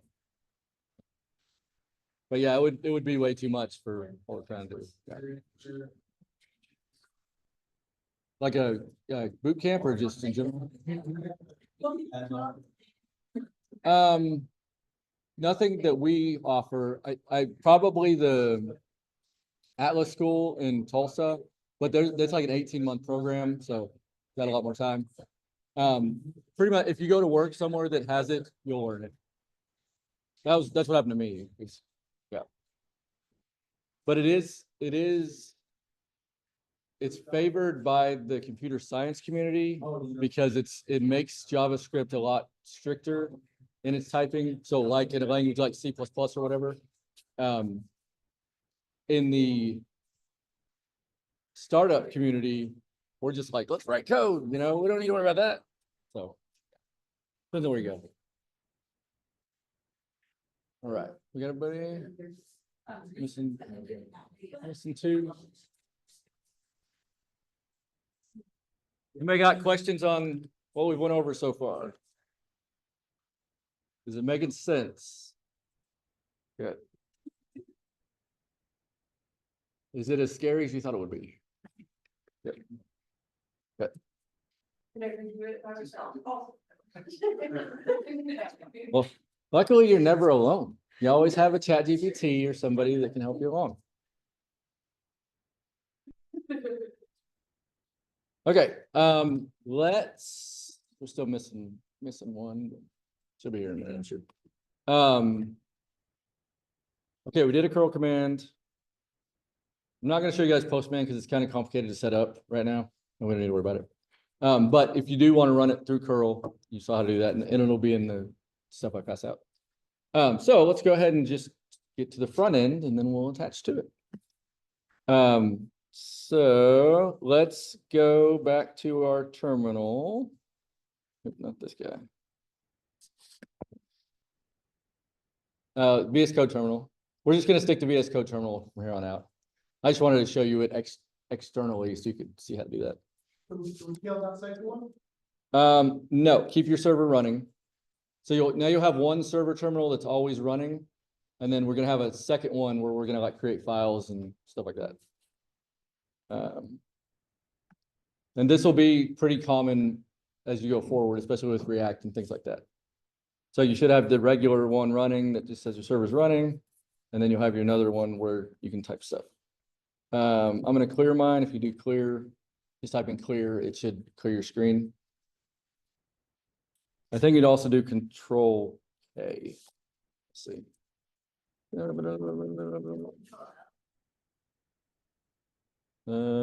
Control K on mine. Could be on a different one. It might be Command L. Command K. I think I have my control and my command mixed up on my keyboard. Because I have like a regular keyboard at home, not a Mac keyboard. Okay. All right, so let's do an LS, see where we're at. Normally, as like we have it, our server is in its own folder, and we're gonna have our front end outside of that. It can be in its own folder if we want it to be, but typically it's like your main program, and then you have a server folder with your server inside. Okay. So for instance, if we so right here, right, we've got our server. So if we close that bad boy, then it's just, oops, sorry. Oh, did I not make a server? I guess I'm too far in. CD.net. Oh, because I have other things in there. Okay, that's confusing. Okay. Okay, do this. Go to your deal over here and just, you have right now you're showing just a server folder with stuff inside, right? Okay. Gonna be too confusing. Okay, just make a new file inside there. I should have done this in the first place. Okay, just call it server, whatever, like real server, whatever. Yeah, whatever you want. I'm gonna put real server. And then put all your stuff inside there that you've messed with so far. In the folder. Oh, should have been a folder. I'm sorry. Folder, directory, delete. So sorry. I'm gonna call it server folder. Okay. And put all that. You put in. So okay. So what I'm trying to do, I'm so sorry, is I'm trying to get you to have a folder that has your server inside, and then outside of that have your main, your front end. Okay. We could have. Proper folder structure, basically. Yeah.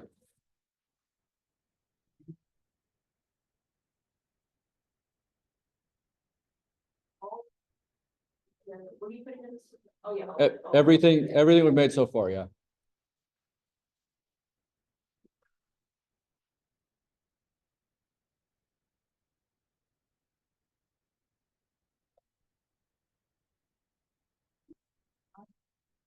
I'm sure I've made a super.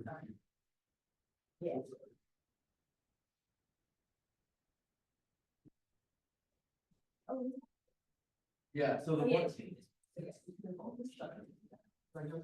Yeah.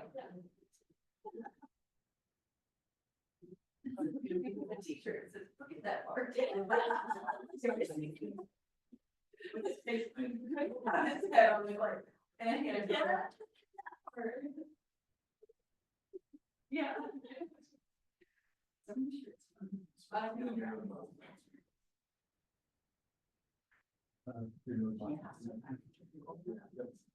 I text my husband. Yeah, it'll be quick.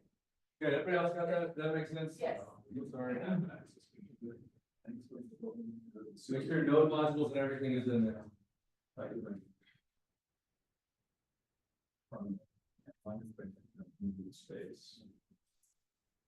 Okay. Once you get all that in there, go ahead and just delete or get rid of both of your terminals that you got open. We're just gonna start from scratch here since I made that so confusing. So just trash can both of your terminals.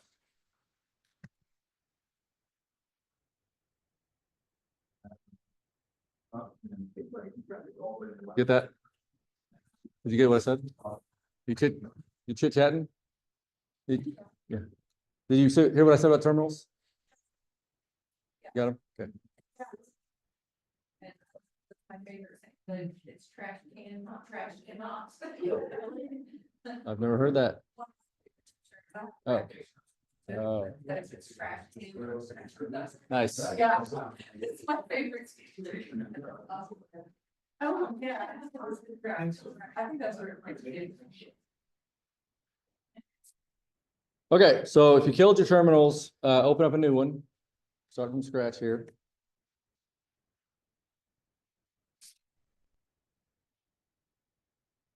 And if you LS, you should have the folder you just made.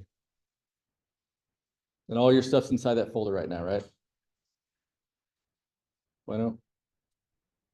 Okay. All right, so now we are on the root of our file, okay, or the root of this project that we're messing with. So here is where our front end will be. And then our front end will have a server folder that has our server in it. That's the proper structure that I was trying to get to really badly. But yeah. Oh, no, you can. As long as it's not more than one, as long as there's no space, then you're fine. There is a space? No space, okay. Yeah, you can hyphenate it or camel case it or whatever you want to do. Yep. Okay. Everybody got that? We're good? Okay, let's go ahead and just make an index.html. So let's do index.html.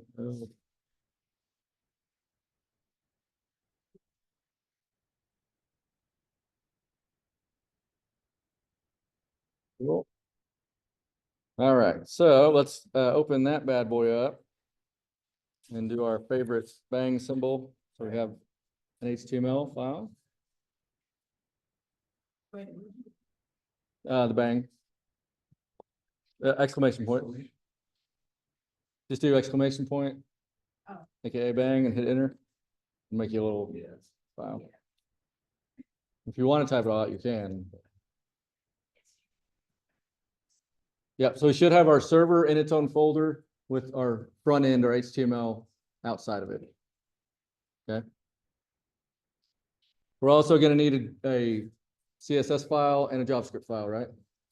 So you can make those. If you want to make it in the terminal, touch blah blah. If you want to do it over here, say new file, it's fine too. However you want to do it. So you'll just do your style CSS and then your scripts.js or script.js.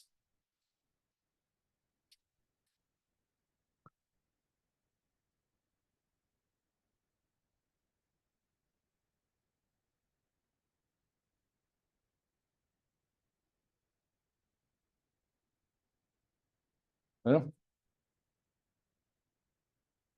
Cool. All right. So now let's go in our HTML and let's hook up our CSS. How do we do that?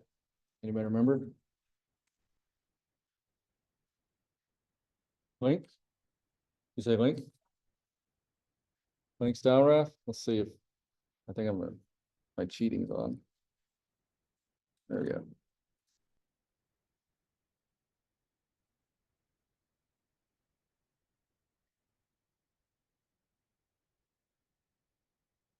Which one, Matra? Oh my gosh, every time. Well, it auto completed for me and I was just like, it was fine. Yeah, it works. Good. It doesn't matter, whatever you want to call it. I think some people say style, some people say styles, some people say scripts, some people say script.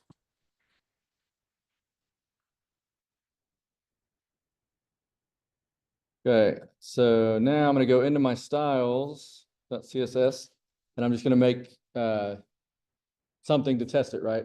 So we'll just do like body, background color red is what it suggests. And this is just a test that I'm connected. Okay, so once we get that, we can go to HTML, then we can do our go live, and I should see a red background, which I do.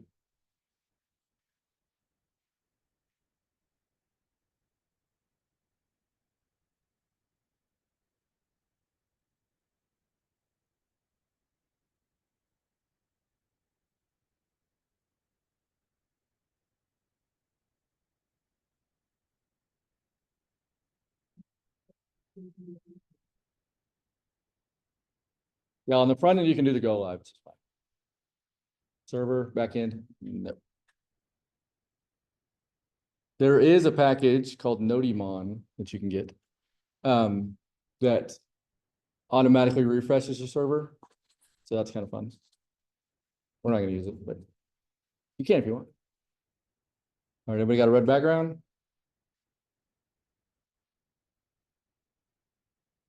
Okay, so now let's check out our scripts. So we need to hook up our script to our HTML. How do we do that?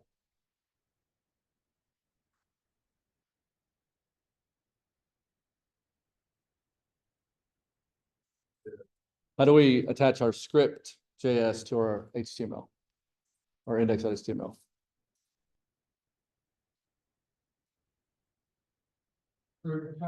Script tags, where do they go? Nope. Oh, have the bottom of the box? The bottom of the body, yep, inside the body at the bottom. We can do our script tag, and then how do we tell it what script we want to attach?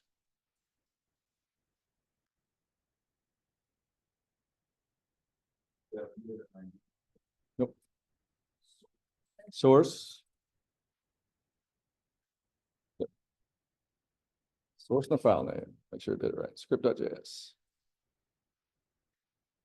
Now we could also just done script tags and put our JS right in there in between the script tags, but we're not, amateurs here. We're doing it professional line.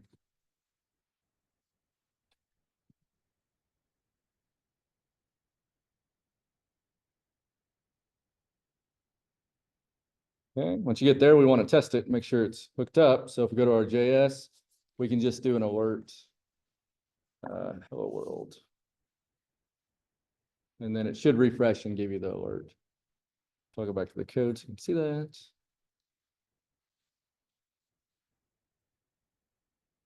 You definitely want to be in the habit of doing this each time you create a project. Otherwise, you're going to write, 1,000 lines of code and nothing's going to work because you're going to have an S out of place or whatever. So make sure you're connected before you get rolling. Everybody good on that?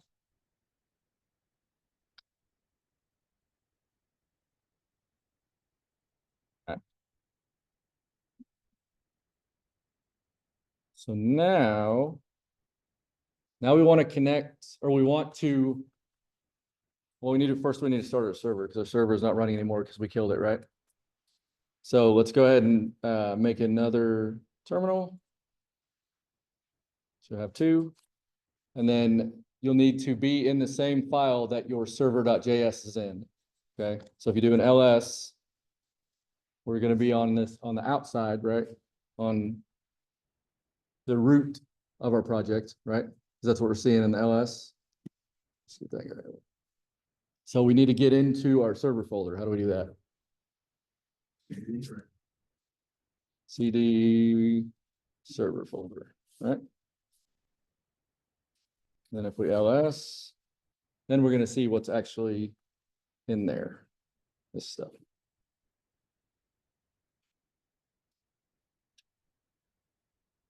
Make sense? Cool. Now how do we run our server? NPM start. Node server.js.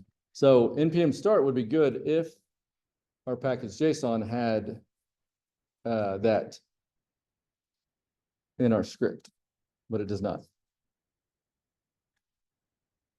Is you just running with NPM start? No. Well, maybe I it, don't think I changed my package. Fair enough, okay.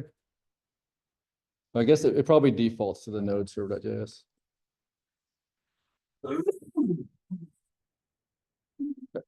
You running the server from the project? No, so you're running the server.js using node server.js or NPM start, as we just learned. Which brings up a good topic. So when you run NPM something, not install or whatever, but if you want to run something from your package JSON, typically in your scripts, you would have an NPM start in here. I guess we just learned that it defaults to the actual node command, node server.js. But normally, like say that you wanted, well, if you wanted to run this test, which I don't have any tests, but you can do, if you do npm run test, it's going to run that script there. Okay, so we can see here that it echoed, just like it says up here, it echoed no test specified. Okay. So that's npm run whatever's in the scripts will run whatever's in the scripts. So we use this a lot at work so our backend and front end are two separate applications, and we need to create a build folder and actually move it to the backend. So we have a really long script that does all that.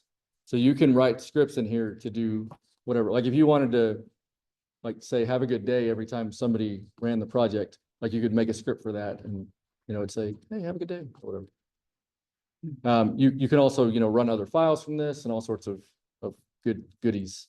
But the commands in here are basically terminal commands that will get ran. Okay. It's cool stuff. Just think about it. Yeah. So we can do node server.js or npm start. And then our server will be running. Everybody's server running?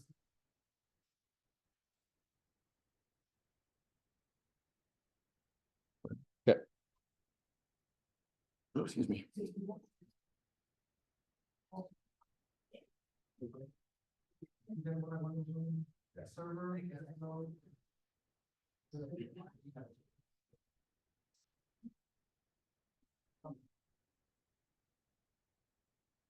All right.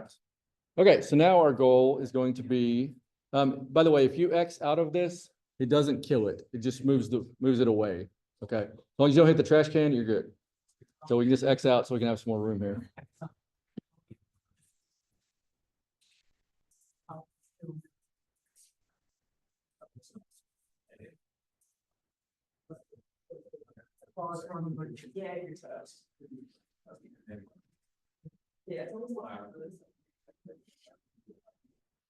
Okay. Now, let's see. We want to hit a route from our front end and get something back, right? So let's think about how we could do that. So if we, on page load, we could hit a route and bring something back to say like, welcome to the page or something like that, right? So let's do that. So we have our script. So we won't do anything with our HTML right now. We'll just do this on page load. So in our script, we can get rid of our alert here. And we did it on page load for the coffee shop. You remember how we did that? When we were getting the weather?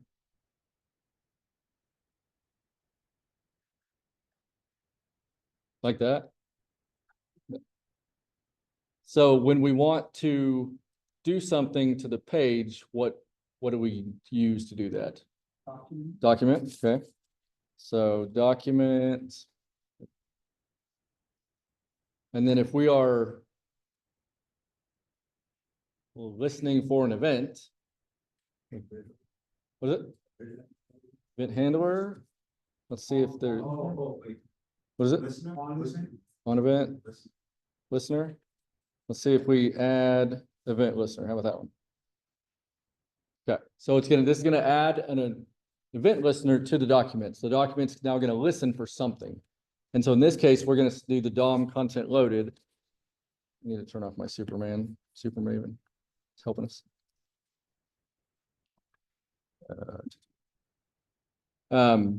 So when the content loads, it's gonna do something, right? So the document's gonna listen for that.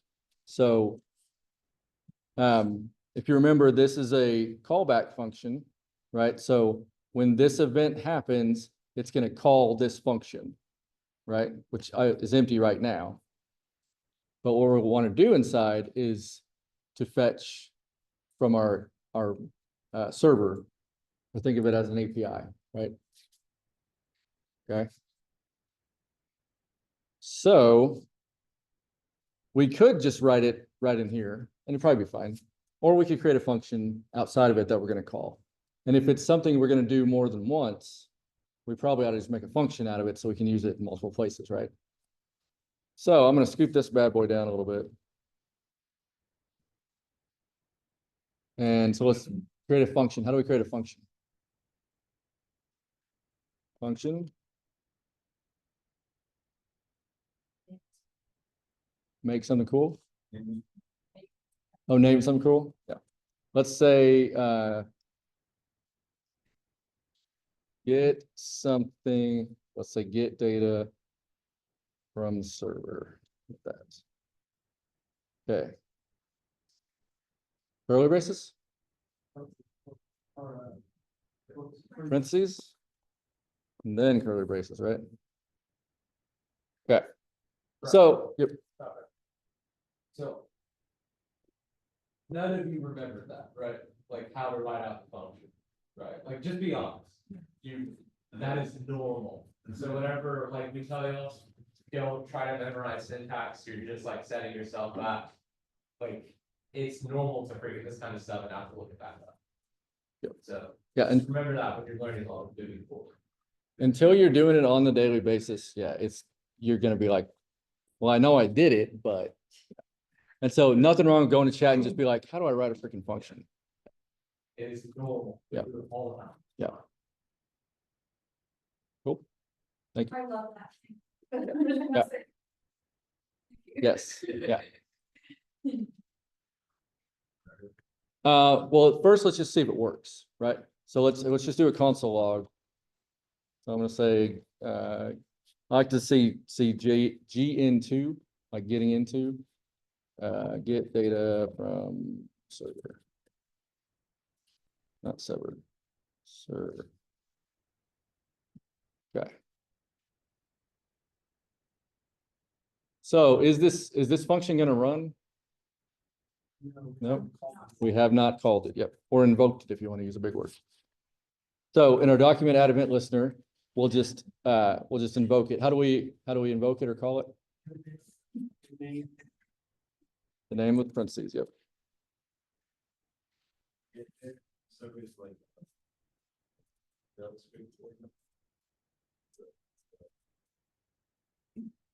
It's just something I made up. Oh, you made it. Yep, yep. It's the name Just- of the function. Just the name of the function, yep. Okay.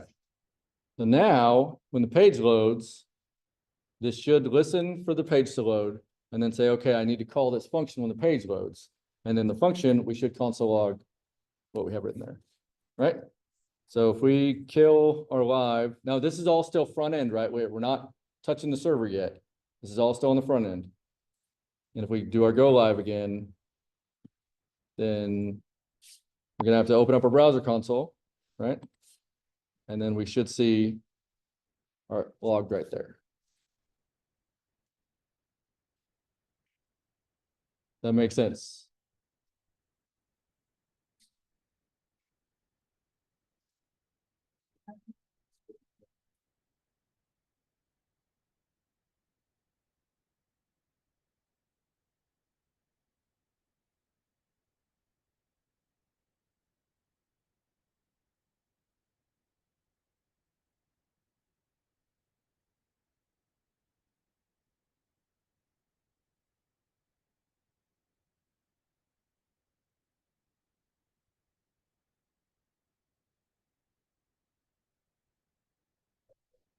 There.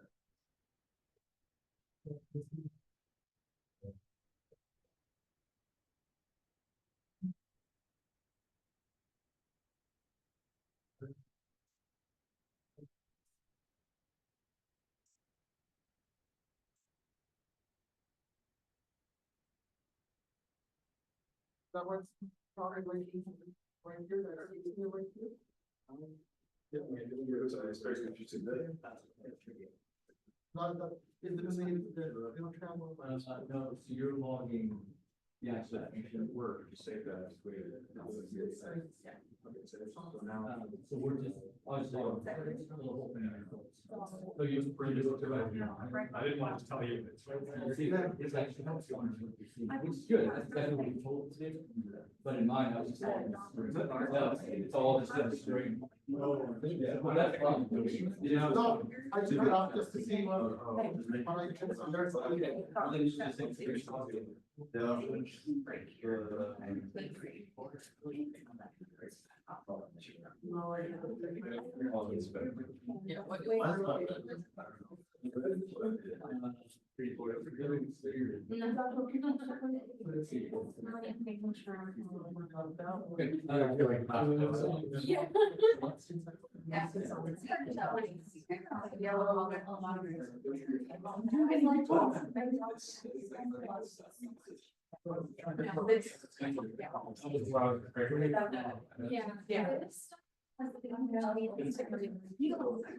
Just go body. Like, if something in the body's.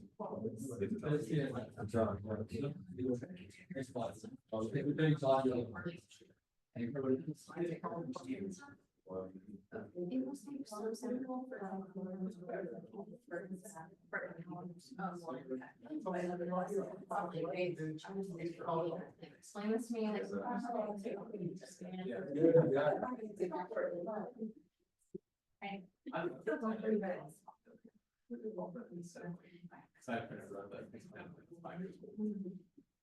Awesome.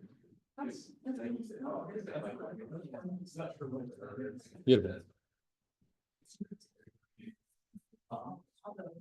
Not useless.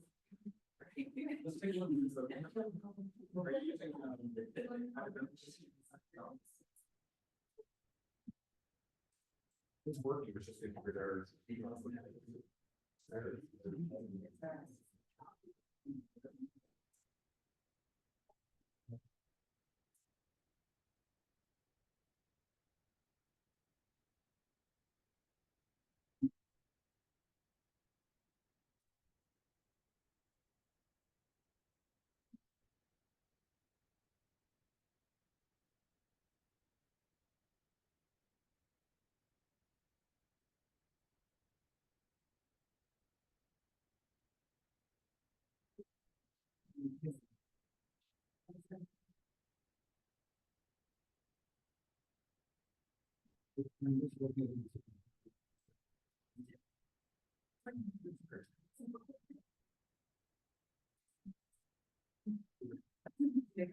I didn't mention this or that. Okay. Yeah. It was working. I still got myself Yeah. trying to do that. Oh, yeah, absolutely. Yeah, I can do it. It's fine, yeah. I was having fun. All right, everybody good on that? Uh-oh. Yes? Oh, okay.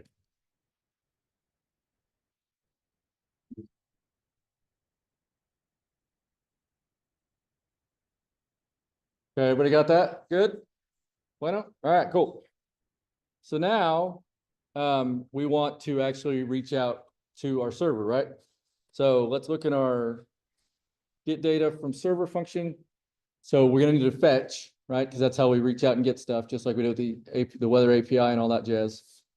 So we're just doing a get. Remember the different HTTPs, the get, post, put, delete, and 27 more. Yep.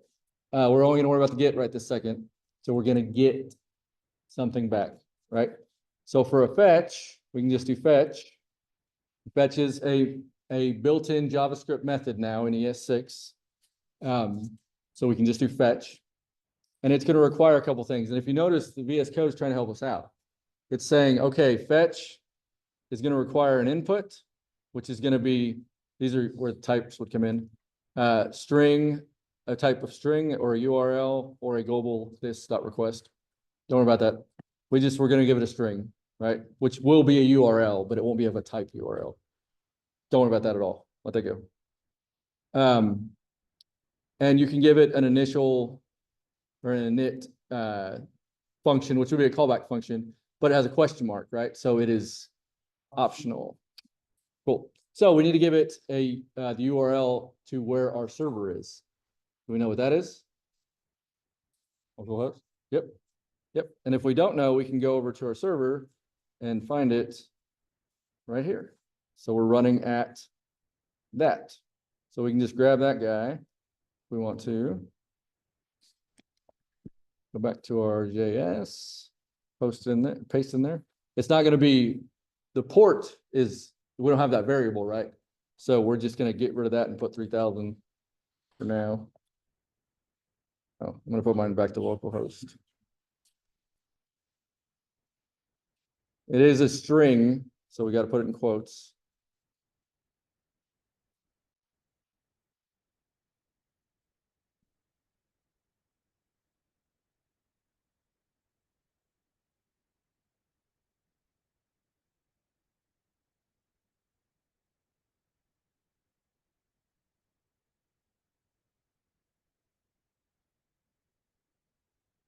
We got that far. Okay, so this is the minimum that we need for a fetch, right? When we hovered, this was the minimum that said we needed. Now, is this going to do anything for us? Probably not. But what it should do is at least hit that route if it's set up right. So we could go back to our server route. And so if that's at 3000, it's just going to be the slash, right? We're not going to Taco Bell or anything. We could add a console log in here to see if we're going to get over there. So I'm just going to say getting into slash route.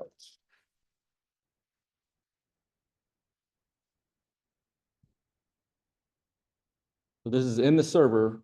We're just adding a little console log there to make sure we're getting to the route.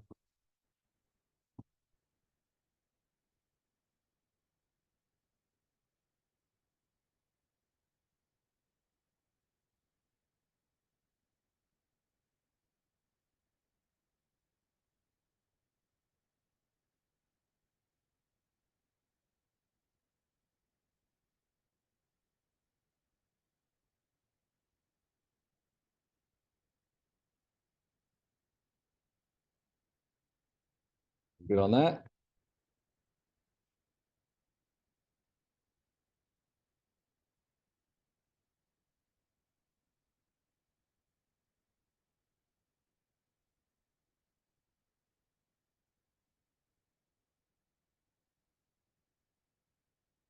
All right, since we made a change to our server, we're going to need to restart it. So go ahead and open your terminal back up.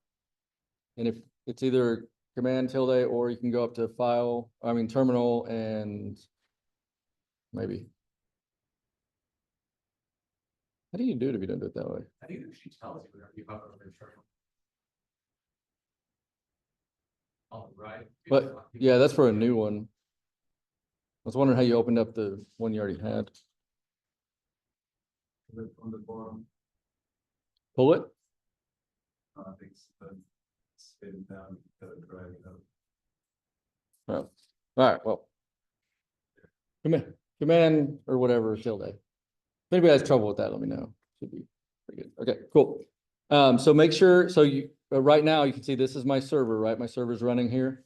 My other terminal is going to be where I was typing stuff in. So make sure you're on the server terminal. Okay, and kill it. So Command or Control C. And then we'll run it again with npm start for node server.js.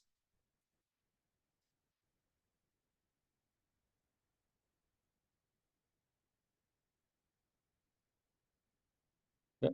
And then once it's running, let's walk through our front end code again. So I'm gonna hit the X again. This is not kill your terminal, it just moves out of the way. So in our HTML, we are connected to our script, right? And in our script, when the document loads, we're calling the get data from server function, which is going to fetch from our server, right? Which should then hit this server route, and we should be able to see this console log. Okay, so if we kill our go live and we go live again, should have a beautiful red page still. Now, on the server added a console log, where do I see that?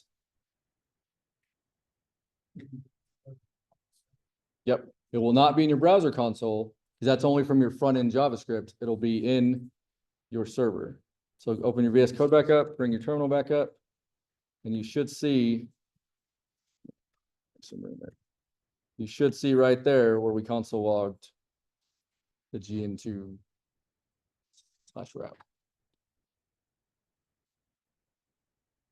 So this is the whole point of this is to show that we are hitting that server, right? We're not getting anything back right now, so it's kind of useless, but we're connected. It's always good to check that connection, just like we did with our files in the beginning, because if the connection's off, no matter how much code you write, it's not going to work. Who's having trouble?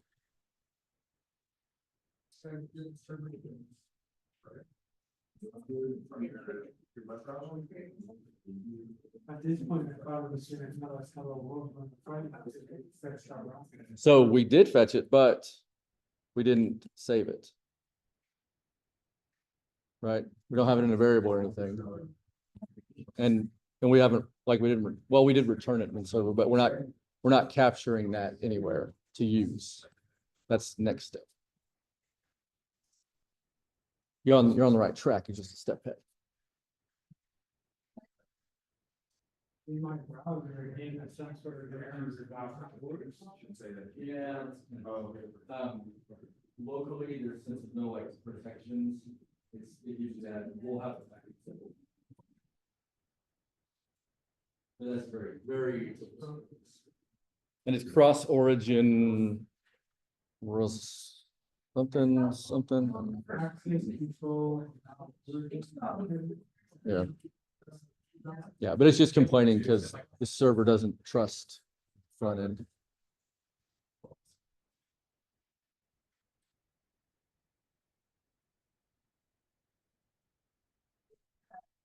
That'll do. That's what you check that order. And I was.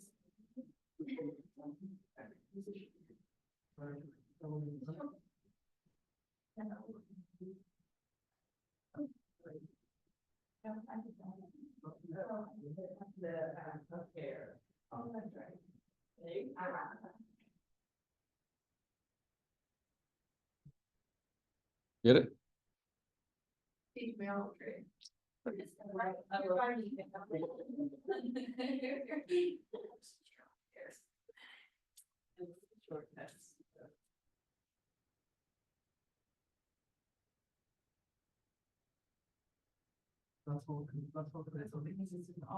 need a cheat sheet of all of the, I think about it from the kind.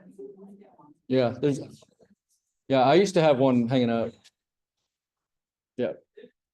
That's a lot better. Really right after that, right? It was true, you guys are really right. Yeah. I missed those fun job. Wasn't doing one. I had this. Back to. That's why I don't know if they get you first. And then like.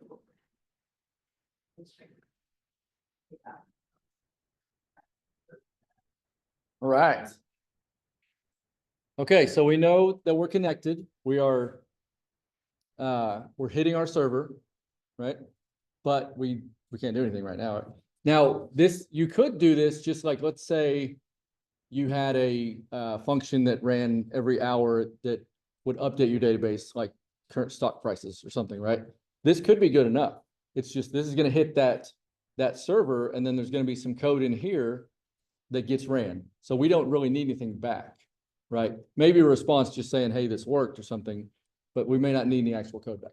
That's pretty rare, pretty often you're gonna want things back so that you can manipulate your front end with it or whatever, but that can happen.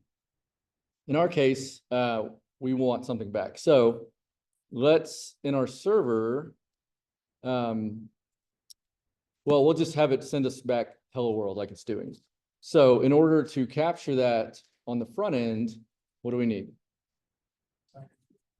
Assign it to a variable. What'd you say? Oh. So, yep, so we need to assign it to a variable. So let's say server response. Actually, we can say response. It's very common to just see response.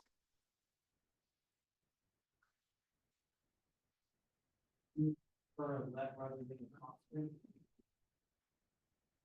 No. Const would be good, yeah, because we're not gonna change the response. So yeah, good call. The const would be better. Now, oftentimes when you're hitting a server, like you don't know how long it's gonna take for the server to respond. Because that server could be, you know, in Ohio or something, there's latency that's gonna happen. And you may have other things that you need to happen while this is going on, right? So you don't want your user to sit on the page for 20 minutes or hopefully not that long, but for any amount of time while this is going, doing whatever it needs to do. So this is where promises come in and async await, okay? So whenever you're fetching for something, fetch in itself returns a promise, okay? And so it's saying you're going to get something back, but it might take a minute. So we can use async await to keep our stuff moving while we await the response. Okay. I know that sounds very confusing, but it's not. The way you do that is your function itself needs to be an asynchronous function. Okay. So currently this is just synchronous. It's just going to run from top to bottom. It's going to do its thing. In order to tell it, hey, we're going to put some stuff inside you that we need to wait for, we need you to be asynchronous, okay? So at the beginning of the function, you're just going to do async, okay? And that changes it to an asynchronous function. So it knows now, okay, there's probably going to be some awaiting inside this, okay? In this example, because we're just getting something back right away, probably not necessary, but it will be for a lot of things in the future. Cool. So this is step one, making it async. Okay. Step two is you got to tell it what we're waiting for. So in this case, this fetch is what we're waiting for. And so in order to tell it, hey, this is it, you need to use the await word, keyword. Okay. So this says, all right, async function, here's what we're going to wait for. We're going to wait for this function that we're calling this fetch method to bring us something back. Okay. Now you don't need these, like if we were to do a function in here that like calculated something up or whatever, if it stayed in this file, in this JS, you don't need to do it because it's not reaching out and getting something, right? If you're reaching out and getting something, then you need to await for it. Does that make sense? Cool. Okay. And so then let's go ahead and just console.log our response underneath here. Nope. Right. Fingers not on the right. Console.log response. Okay.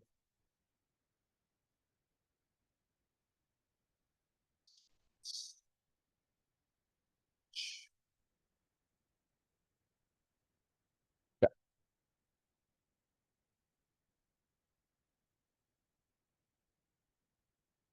Got that so far?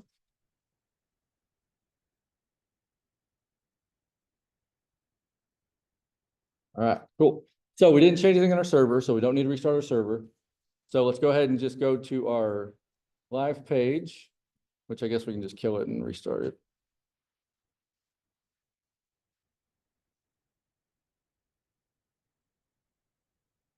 Okay, and now if we open our console, you're gonna get some errors, CORS errors and stuff. Don't worry about those. We'll deal with those later.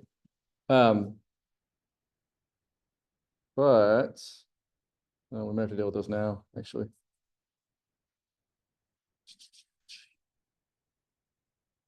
Yeah, so so CORS errors, it's cross origin something. But basically it's saying that your back end doesn't trust your front end. And so in order to get through that on our side, we'll have to install the CORS package. Did I have that on my cheat sheet? Let me see. I don't think so. Okay, so go ahead and open your terminal up that is not your server terminal. I think if we do, make sure you're in your server folder though, and do npm I CORS, CORS.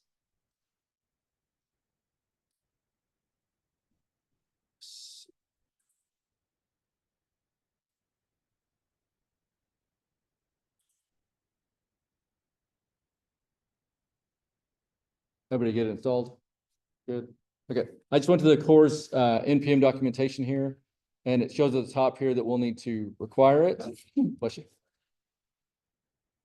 So I'm just gonna grab that, take it over to my server.js, or no. What did I do on the wrong side? I got it on the wrong side. Yes, okay, sorry. Oh no, we did it in the server. Okay, we're good. Okay, we're on server side, putting CORS in the server, sorry. So yeah, go to your server.js.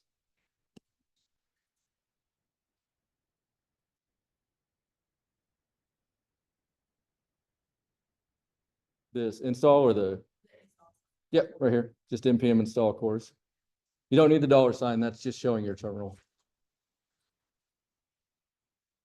And you can do npm install or npm I CORS.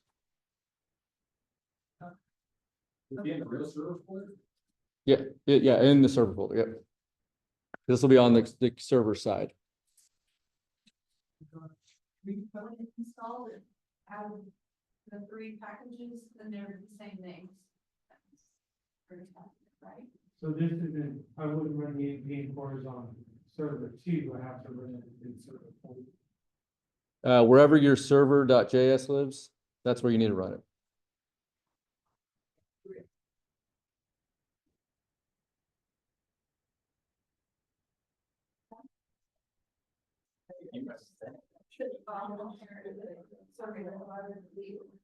I might have.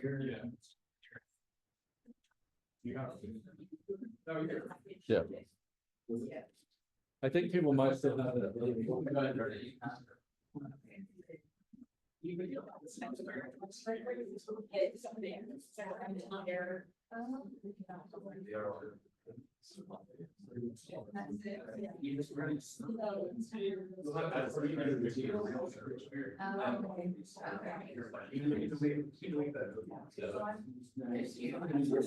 Yeah.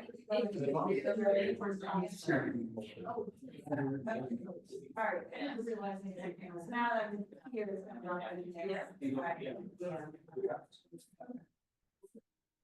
standard is right.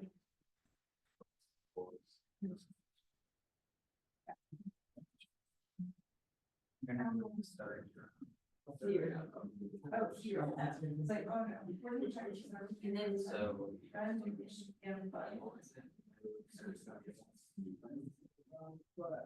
have 2 packages. There are 2 packages, but on 69 packages. Yeah.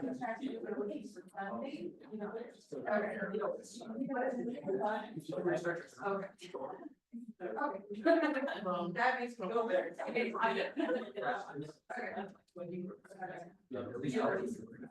That's all I.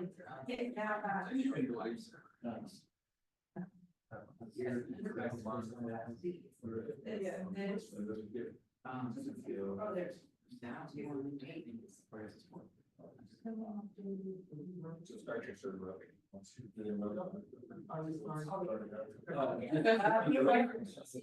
And your front end doesn't actually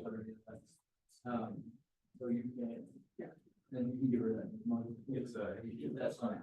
You just came in and said you didn't. and you might. wrong folder for it. So I'll give it, or I really don't sound like. So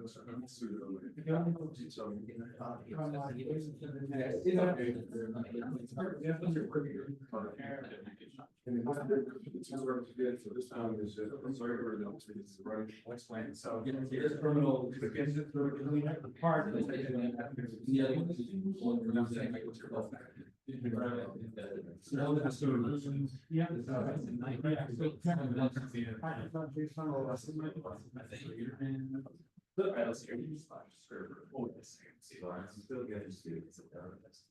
Yeah, I mean, the one is. So that's what I'm considering. Instance of it, assigned it to the variable, but I haven't actually done anything with it. Now try it. Yeah, mine started. Are you still getting it? Course, Yes, you're still getting errors. Yeah. They'll have you stuck for a second. Killed it. So you might have run on some. Yes, you actually.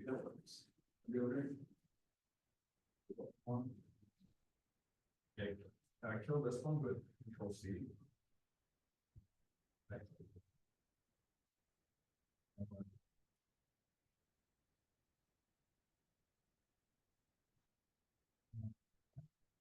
Where there could be on. If you go back to the web browser. Yeah, you got it. Yeah, you should see it in your package JSON in your server folder if you did it right. If you did it on the outside, then you'll probably have extra folders you don't need. That's okay. Yeah, we haven't hooked up cores yet. We've only installed it. So you're still gonna get the error. Yep. Everybody got installed though? Good there. Okay. Okay, so now we'll go back to the documentation. This is something that you'll do a lot. Go to the documentation. And we'll see that we need to require it just like we did with Express.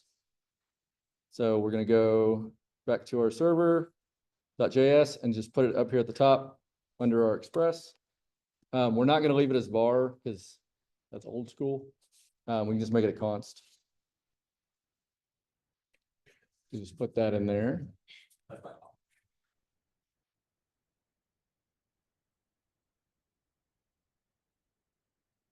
And this is very standard with the way that you will do packages. You'll install it, you'll require it or import it, and then you'll use it. And for now, all of our packages will be in the server. Once you get to React, you'll start doing front end packages as well. But for now, all in the server.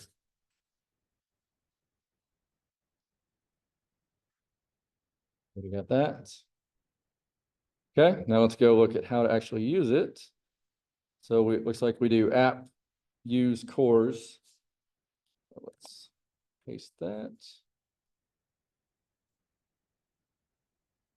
So where we put our, well, yeah, just anywhere down here is fine.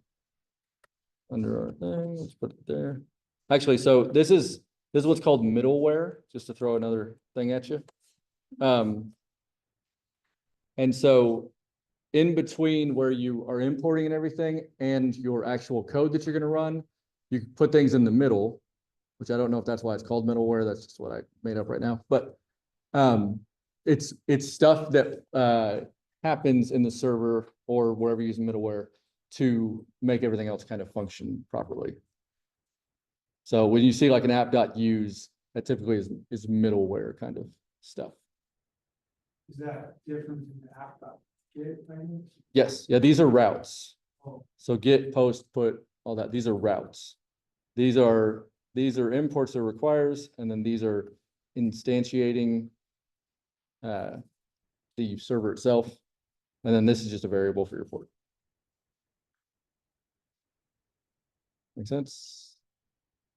Okay, so let's look at the documentation one more time.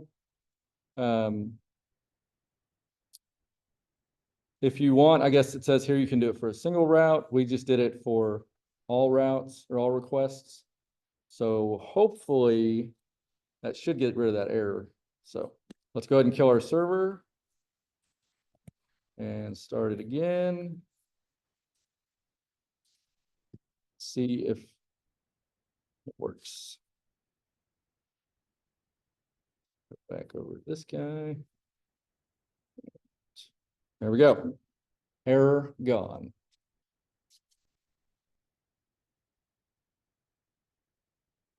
I don't practice this before class, by the way. This is all like in the spot, so, yeah, That's pretty fancy. thank you, thank you. Yeah.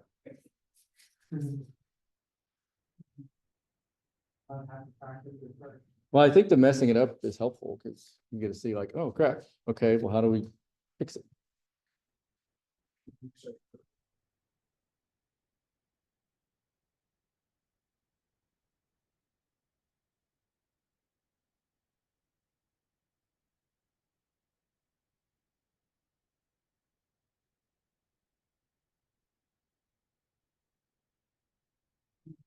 There's a lot of steps. Every time you do another step, I keep expecting my window to pop up with hello world. Yeah. It's not there yet. Right, exactly, yep.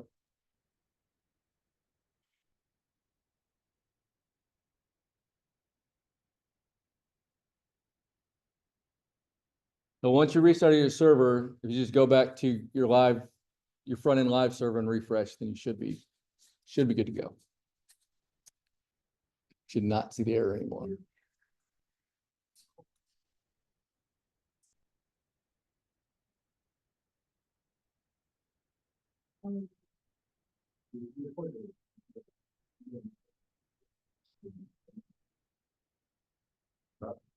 Yeah, it says, until. Oh, I bet you're not waiting. The.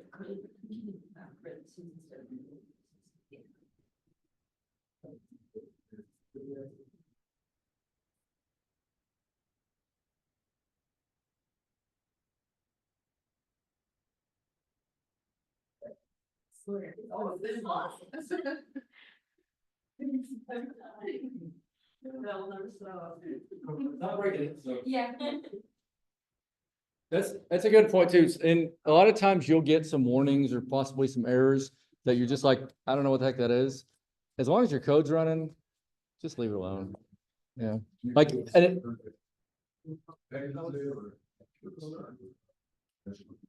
so when you're saying server, you're meaning terminal.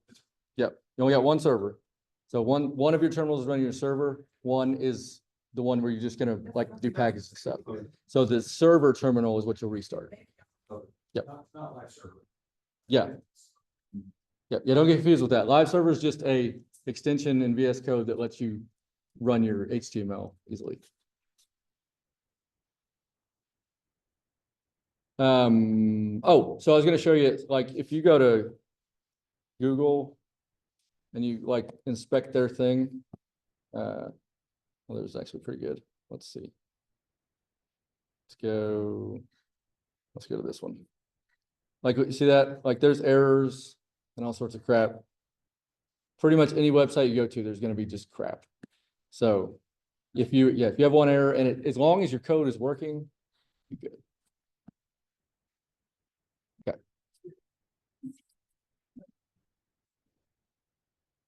Yeah.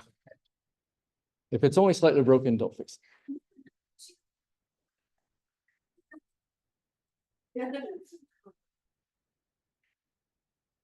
Okay, everybody there? No more CORS errors?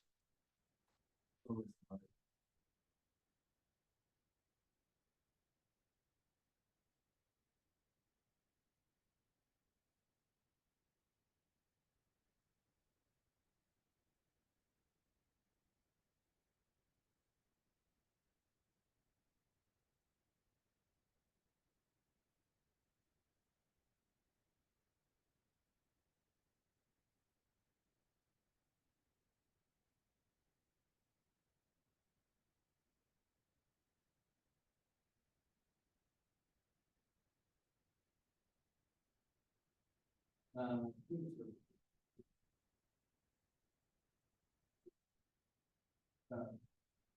sure. Yeah.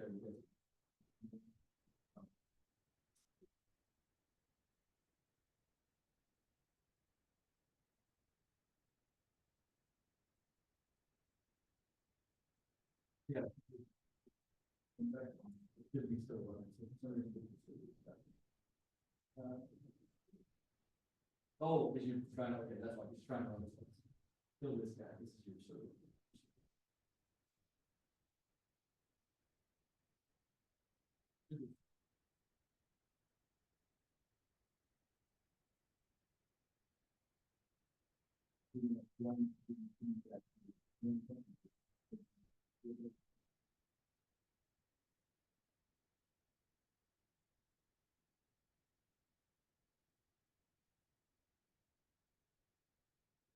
It's tricky sometimes we got more than one terminal open to figure out like which one's doing what.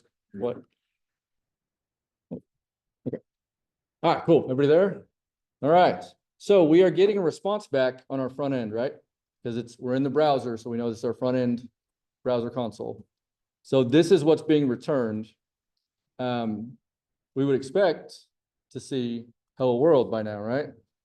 Maybe, but we're not. So this is the typical response you're going to get for that promise that we're waiting for. And this response, if you remember when we did the weather API, the first response we got was just the status of the response. It's got response.ok, is true, 200. So we know it's good. If it was a bad route or whatever, we might get the 400 back, but we know that it's good because we're doing that. So for instance, if I were to change this route to a route that didn't exist, so we'll say the McDonald's route. If I refresh now, then you can see my response now is a 404, which we saw earlier, right, when we brought it back. That doesn't exist. So this is how you're going to know if you're getting back good stuff from the route you're trying to hit. So what we want to do with that response is check it, right? Because we need to know, is it good or not before we can do anything with it. So, and we did this with the weather one, remember? I know it's a lot of stuff. So we need to check the response. So to check it, what can we use to check? You saw I was about to type in a statement. Okay, we can do an if statement. So we want to know if the response is good or bad, right? If it's okay. So we can check the response first to make sure that it actually exists, right? That it's not null or undefined, right? Because that'd be the first thing we want to know. Because if we try to check any of these things, oh, well, hold on, it's going to give me. Let me comment this out real quick. Okay. In order to have any of these things, which would be keys, right? This is an object, so key values. In order to have any of this, it has to not be undefined or null. So if we try to check response.ok, but there was no okay, we're going to get an error because what didn't exist. Like we can't check it. So the first thing we got to check is to make sure that object actually exists. So to do that, we can just say if response. So if response is true, if it's not null or undefined. And so remember, it always goes left to right. So first it's going to say, okay, is this true? Does this thing exist? And we want to see if it's a good status, right? So then if it is true, we know it's going to have those things in the body. So we could say response.ok. Because if we look again, well, gotta comment it out again. What happens if you just have a response with .ok? If you do this and there is no response, then it's just going to error. Because it's going to say that .ok, I can't find .ok on undefined or null, because it doesn't exist. So this is very common. The first thing you'll check is to make sure it's actually there. It's called a null check. And then you'll start checking whatever specific thing you need to check. So again, if we look at that object, we can see that response.ok is a Boolean of either true or false. So if we just check if response.ok exists, then it's true, right? Oftentimes you'll do the inverse, meaning that you'll say like if not response. And so this way you're checking, okay, if it doesn't exist, I need to handle those first, right? Instead of doing like a huge long, like, okay, if this is good and this is good and this is good and this is good, then do this.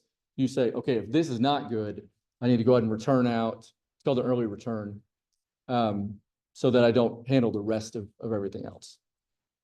So in this case, we could say if no response or no, if response dot okay is false, right? So no response dot okay. Okay. Either way is fine, but more commonly you'll see that the inverse of it is how you would check. My wife is home in case you want to know. Okay. So we'll do it this way. Say, so if there is no response, or if response dot okay is false, then we're going to want to tell the user, you know, we couldn't fetch the route or something like that, right? So in this case, we'll just do a console log just for fun.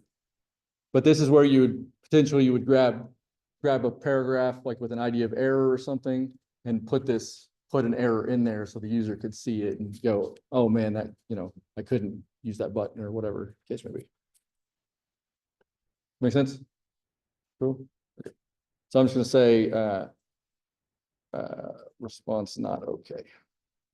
Okay. So if neither of these are true, it's just going to keep going, right? I mean, if this is not met, if this condition is not met, it's going to keep going. Okay. And that's a good thing about doing it this way. Is the other way, if we would have said if all this is good, then we're going to do a bunch of stuff. And then at the bottom, we'd have like else return or whatever, right? This way, we knock it out of the top. We're like, okay, if it's no bueno, get out of there. We're not doing the rest of the stuff. Okay. So if it is good, then we can just come down here and keep on coding. So if it is good, then we are going to want to, so right now the response is that response object. We need to turn that into JSON so we can get the actual text within it. You know, like actually put the return in on it if they're. Yes, very good call. Yep. Yeah, otherwise it would have just console logged and just kept going. So good call. And remember, return just takes you all the way out of the function. You're like, I'm out, gone. Okay, not break, not continue. Those are for loops. This return out of the function. Okay, cool. So now we know the response is okay, and we want to get something readable out of it. So we can do, let's just do const data equals, and this will be response. Actually, I think it's text. I think it's not, we could do JSON maybe. Let me see. Most often you're going to do JSON. However, in our server, we're returning actual text with .send turns back text. If you hover over it, you can see that their response you get back is of type string. You can get a bunch of stuff. So if this was response.json, then it would be like a JSON object back.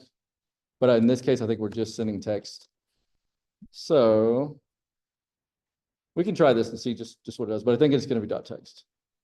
And so we'll console. Okay,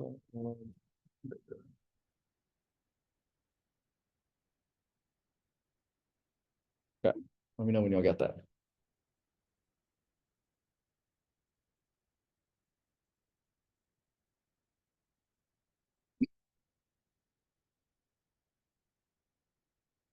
Yeah, that not having the return thing has caught me a couple times. Because I'll be like, it's supposed to be stopping.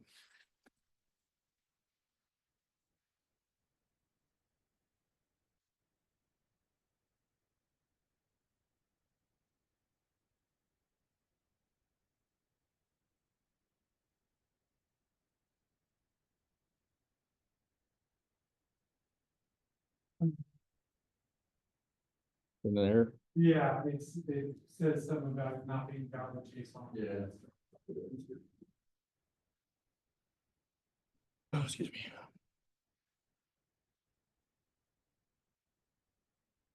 You got that? No. Okay.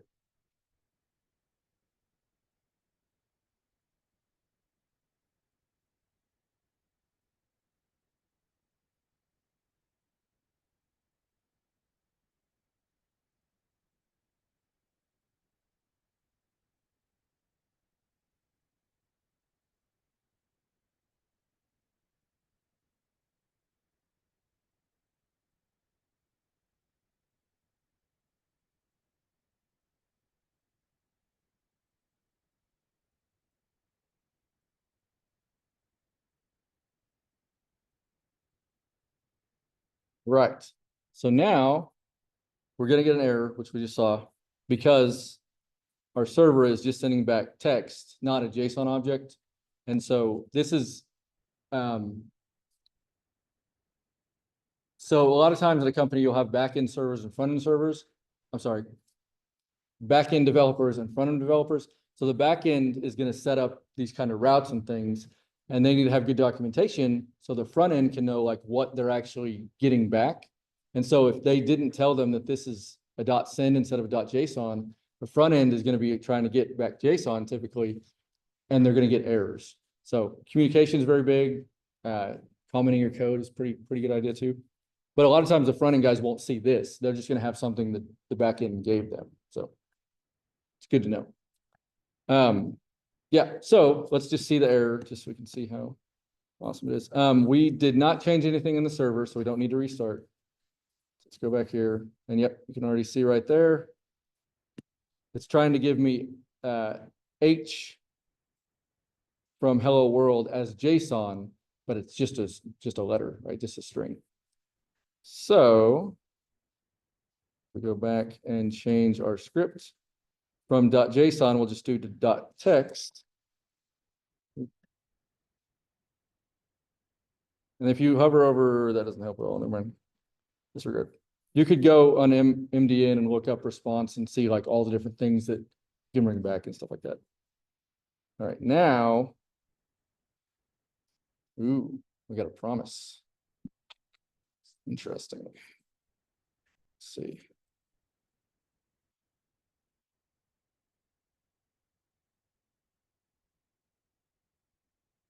So we expected to get back the string, but we got back the promise. Let's see what happened here.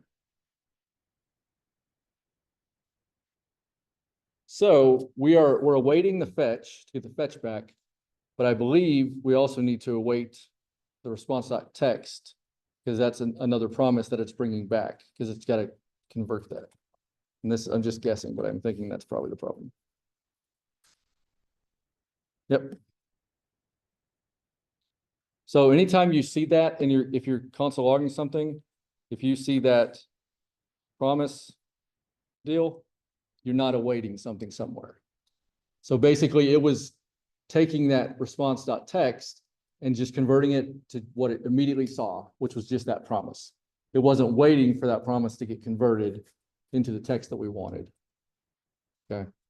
So that's just a telltale sign. If you see that, go look at your code, look in your async functions. So remember, this is an async function, and make sure you're awaiting where you need to be awaiting. And this would be a great thing to just throw into ChatGPT and say, hey, I've got this pending promise. I don't know what's going on. And it'd be like, oh, you missed an await here. Most of the time. Sometimes you spend 8 hours arguing with this stupid thing, but that's okay. Make sense? Cool. All right, so everybody's getting back hello world? Not yet?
It's a lot coming out, so, yeah.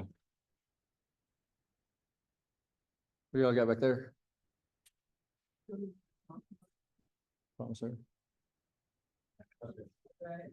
Yeah, she is. And she's on. Yeah.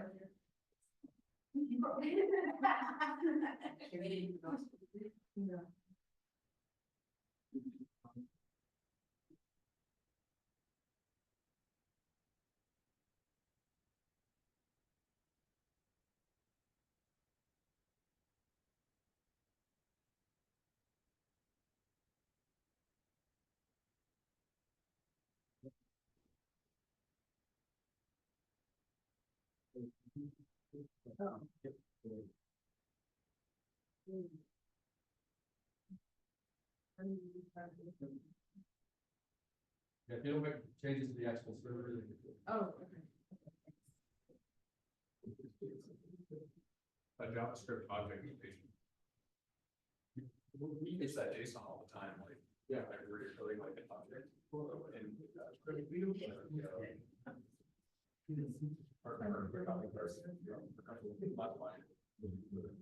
JSON out there. yeah, it's literally just an object, just very big. And in practice, in the real world, most of the time you're gonna get back JSON. It's not gonna be text, because there's gonna be a bunch of other stuff in there, like metadata and all sorts of just other things you may need. Similar to how, like the weather API, how we had to go all the way in there to kind of get the temperature, remember? Like way to go like from here, like into this object, to this array, to the blah, blah. Normally, that's the kind of stuff you're gonna get back, not like a string saying hello world. So most of the time, it's gonna be response.json. Cool. But it's good to know, because it could, might be something else. Might be a blob, blobs are a thing, believe it or not. It's a whole big thing, but what does blob stand for? Binary, I don't know. Large object. Yeah, I think so. Yeah.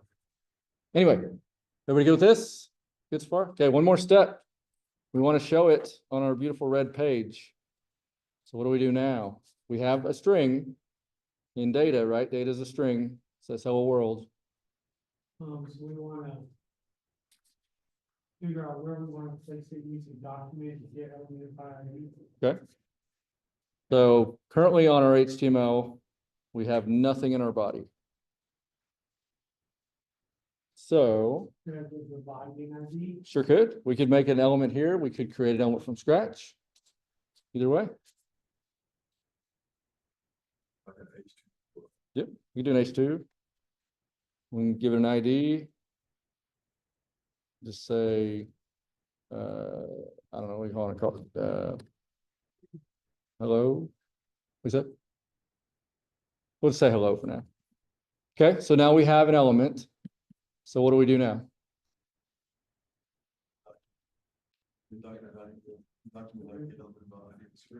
In the script tag or in the script? Okay.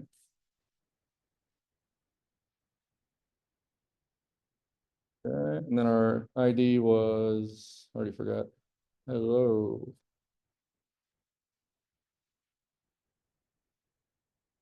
Okay. Now what? We would want to set that equal to a variable of some sort. I like it. Letter const. Const.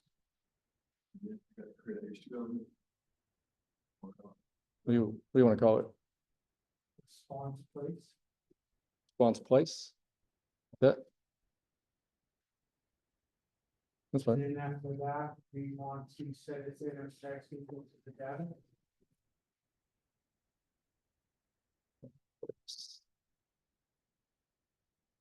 Text. Equal data. Yeah, oh, nope, nope, nope. Okay. So you were saying H2? Okay, so since we have it here that we're just attaching to, you don't need to make a new one. Now, if you want, like if this was like a section or something and you wanted to just add it to that, yeah, you definitely create its own element and then append it. But in this case, since we're just throwing it right here, then we don't need to do that. Okay, is that it? Is that gonna work? Maybe, all right, let's see. Hey, look, there it is. Bam. So we've come full circle, right? We started the front. We started with just barely our HTML. I mean, I know we didn't really start there, but we started HTML. We got our script hooked up. In our script, we added an event listener for when the DOM loaded. And we're calling this function when the DOM loads. And then, what was that? Yeah, here, okay. In this function, we are reaching out to our server on this route. And we're getting a response. We're awaiting for it. So we have an async function because we know we're going to await for something. We'll wait for that promise to come back, right? So here we're going over to our server at this /route, which is here. We console log something, which we saw in our server terminal, right? Not in our browser console. And then we're going to send back the string hello world, which this is waiting for. Okay. Once that comes back, we're checking it out to see if it's okay. If it's not okay, we're returning, we're getting out of there. If it is okay, we're moving on down. And we're going to convert the response into text so we can see it. We got to wait for that to happen. Save it in our data variable. Then we're going to grab the element we want to put it in, change the inner text of the data, call it a day. This is when you clap. Make it sound so easy. I mean, it took 3 hours, but yeah.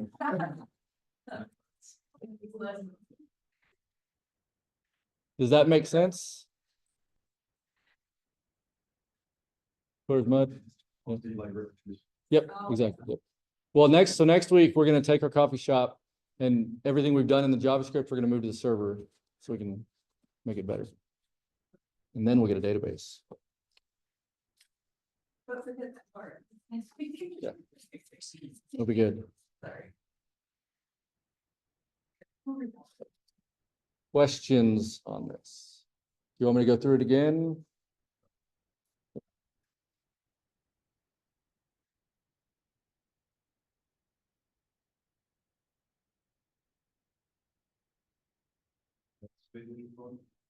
In the JS?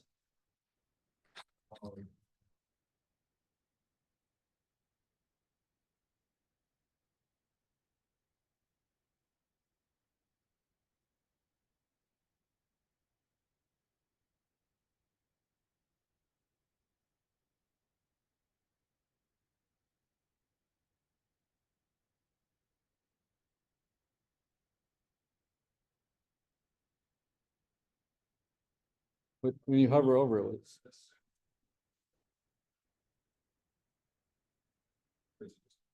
Oh, I'm not sure if that's like over. Oh. What was it? Semicolon, colon. Oh, gotcha. Colon, semicolon. Yep.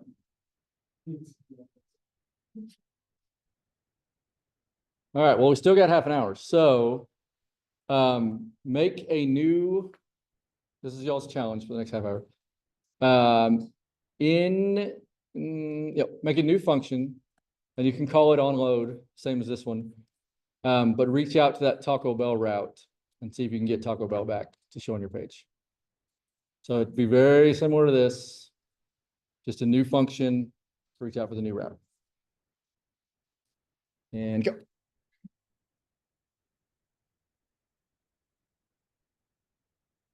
Given an unquote reference.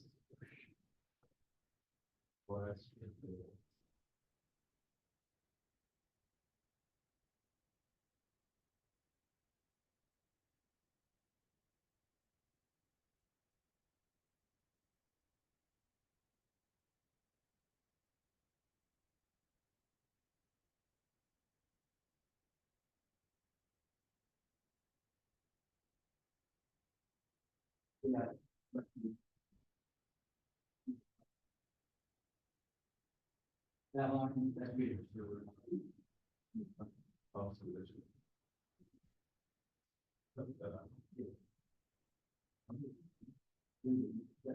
This is your problem. Oh. And you probably better.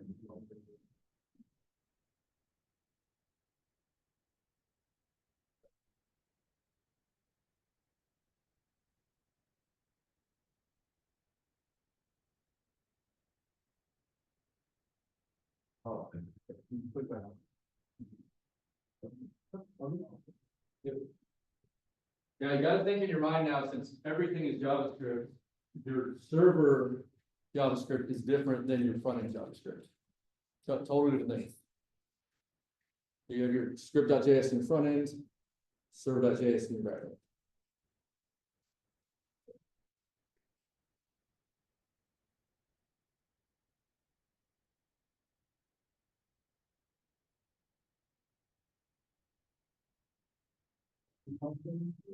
Make the function your server, okay, or do like a route to your server, okay, and then call that route.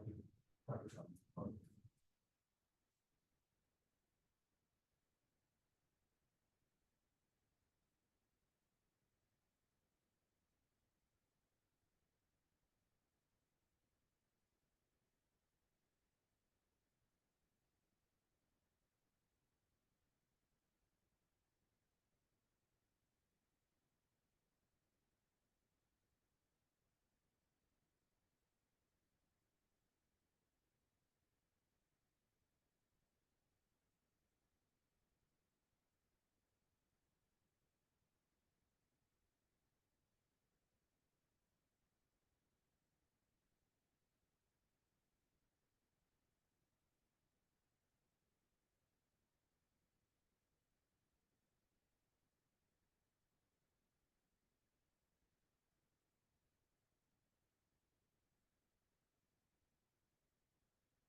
That copy to.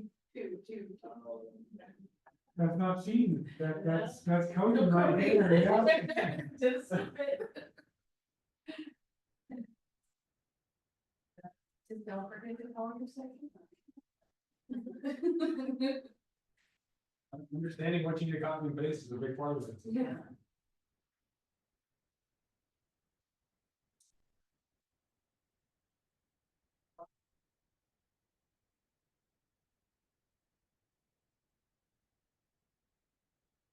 Oh, yeah. I just figured it.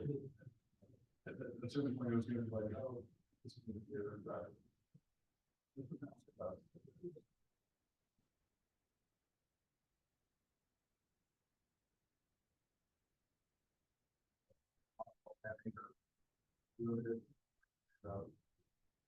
Yeah, I don't.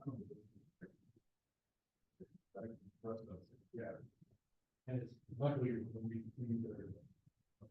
Very, very, yeah. Which is, I don't know, because it's like trying to be nice.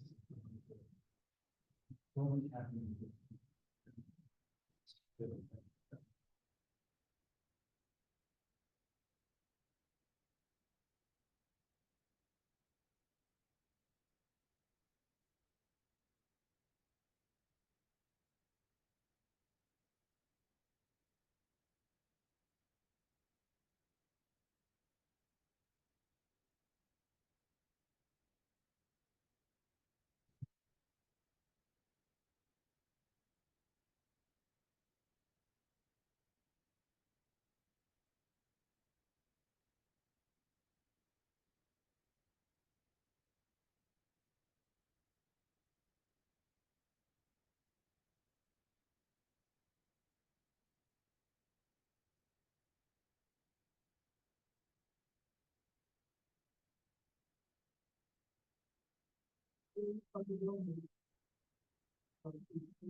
talk to the fountain, I know the payments that were getting.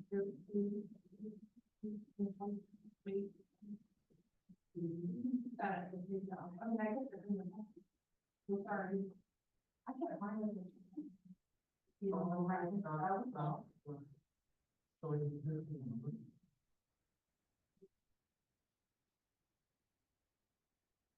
So it's.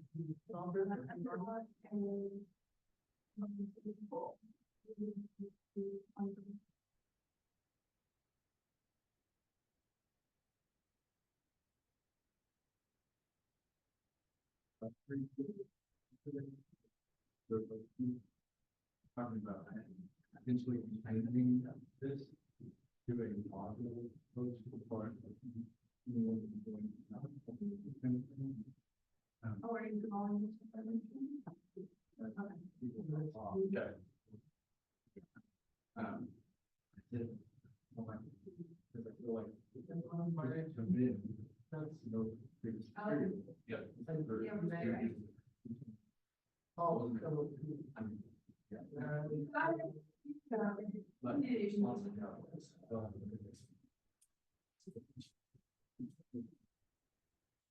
Yeah, actually, yeah, because it's what. Yeah. I can't find copies. I understand that, but, That's it. you gotta think there's a lot of, behavioral, just, it's like, like people that aren't familiar with other projects. Advertise jobs with a lot of, so it's like, and the big way, like, where they could make an impact, is bring it to. Like, that's how, I would say that's how the confident, was just like, hey, we need you. Let's just call it this. There it is, yeah. Let's just call it. Yeah. Classroom. There's other things, like you, Sorry, but you- you know, to speed on the technical side of things, so I think that's why she. It's my understanding, my supervisor, who I was was gonna take this last year. But it was in a part of the budget. Like six, all six. Maybe that's why, so it's just changing. So. Yeah, I think I there was was sad. plenty of each cases for employers, That's all. or they would be bringing. Yeah, just because I wanted to see both. So they would. Now they feel like.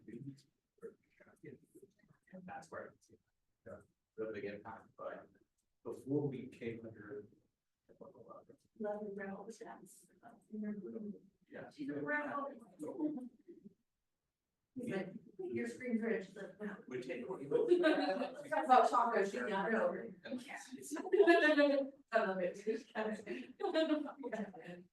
At least on the class. No. Not first. Oh,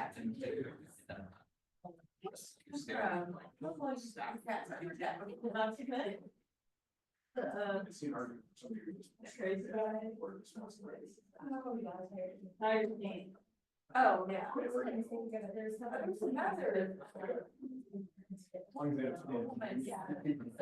another.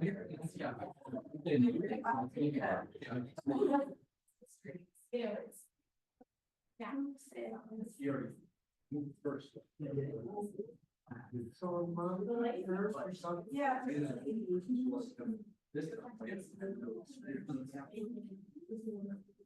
This. Again, like, it's not putting just like, hey, you guys, we had a lot of stuff with students, with both students. Oh my gosh, for the college, I'm thinking about it. Oh, Marty had been out there. Why are we doing all this? That's just mild. No, okay.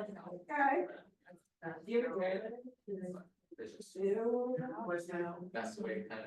Freaking heard about it till I love hearing. Where I think doing it once a week. Yeah, and then she was like. Wow. If you're having people drop it. So they stop.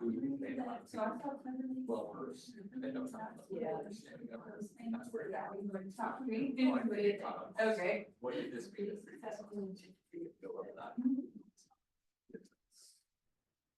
Okay, I was just like. Something that was mentioned. Yes. Good. it's kind of like our testing, so I guess you're gonna say level 3 or but we can make it fast. Yeah, me.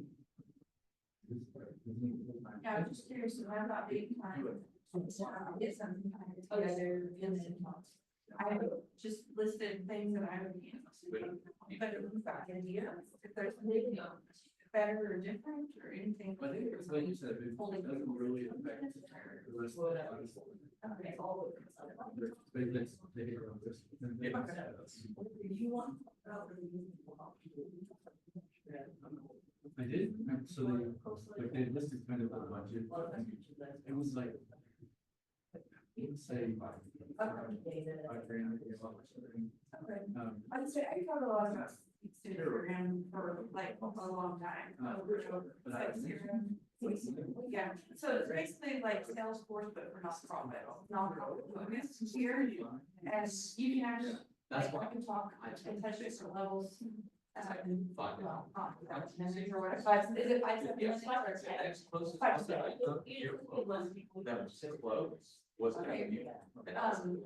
You can touch on several levels because like even since you're on This concept server, is- so you They need to don't get need it. into like how it integrates with CMS versus standalone.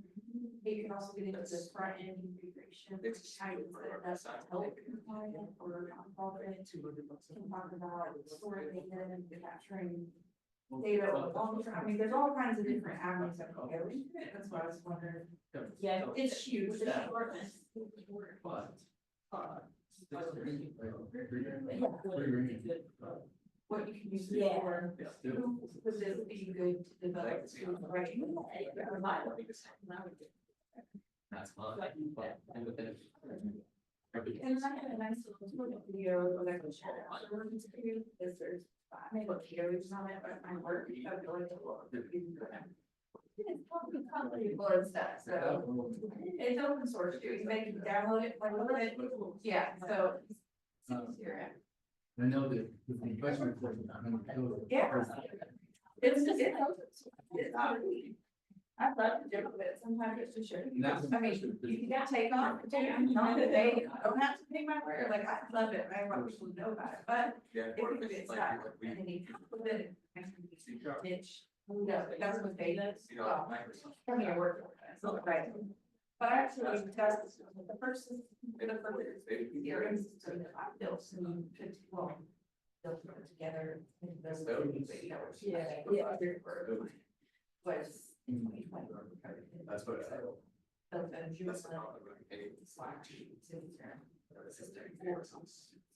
Everyone is. Basically, it takes on like Once nets. they're all- Memberships, memberships, And it's strategy. and Let's see, it's. it even has like whole families in it, so the whole panel, it has, rules, like little. I do have- Within it to like make job Think workflows and. 3.5 people who want to. Basically, like, if you were to get into. Microsoft. Yeah, user registered. Potential AI. Whatever, like. Python. Anyway, that's that system background. Oh, it's that. Even. Commando. And so. He's not gonna be- Approved by that. You do He that, did a, guys, by like all kinds of different. ways. okay, see what that's, lightning talk. He did one. So, yeah. I mean, it's all very- I mean, it's all good. Other things too. That's what you asked about, because I told you I worked for my number. But yeah, he did talk on Expo. And that's Like, really the only. before I made it staff. Like, For that job. that's what triggered me. Like, yeah.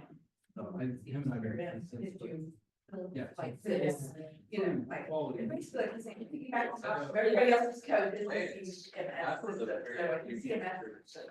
And so. That A, That was A the first. code. Kind of system that I built. A is never happy to that where they're. Basically, it's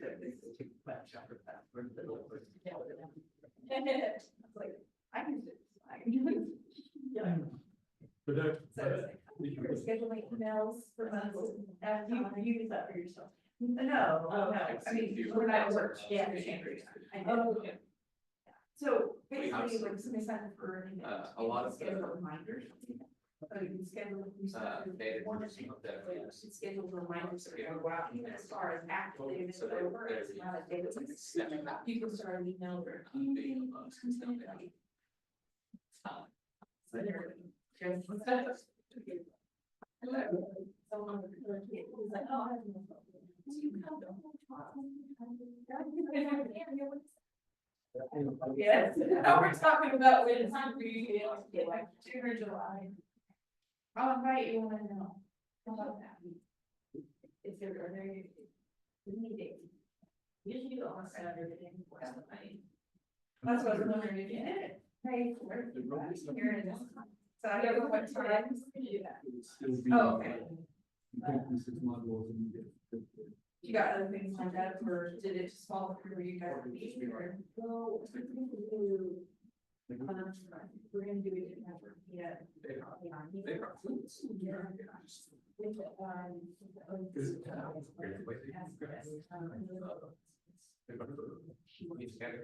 And you can say, only gave. Next year. In May. Oh, in May, I mean, I said they want to do it in what, like, what's it? They want to do it. I don't remember the special plans, but I was. Yeah, and once I set the date, I'll stick to it. Won't make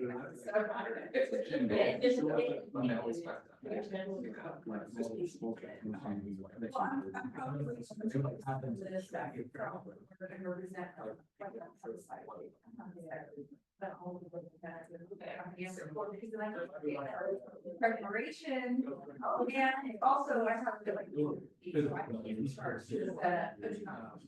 Oh, yeah, I can't charge 6 years. Three I can't. stacks. I can help volunteer and help things, but I can't. Okay, because I have. And that one was- Advertising. Zeros. But I can. But you don't think of that, like, what, probably a few days. I'll probably do that route. Yeah, I suppose my dad down by. I mean, But, yeah, I like it. The business side of it is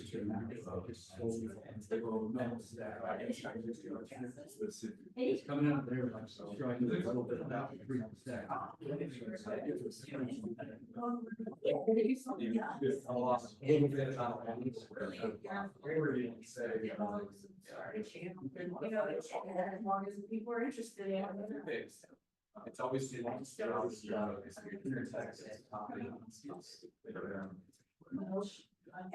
I've never seen. Which talks. Oh, yeah. In terms of like. I love it. Too. Now we're in. Or I mean, like marketing and things, it's pretty special. That's where the news will be at, like, you don't hear about this. So, we don't have parking budget, and it's not super good, so it's functional. It's very unique. Yeah. Mark. They really changed it. Easy to learn, eyes, yeah. And it's. All of them. So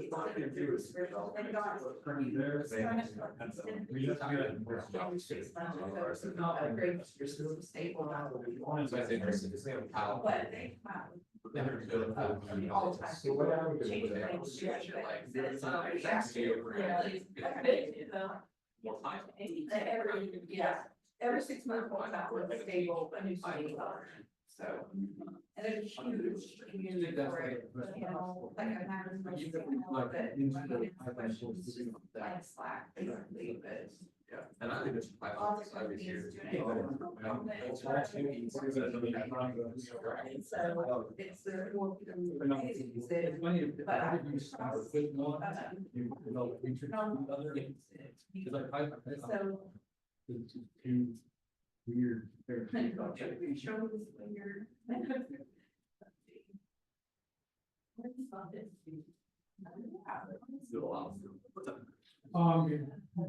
Yeah. Are done? Yeah. I actually, earlier I defined several different routes in here, so. I'm moving them all this year. My last one. Was a great name, so very strict on this name, and kind of plus. Yeah. Let's see it.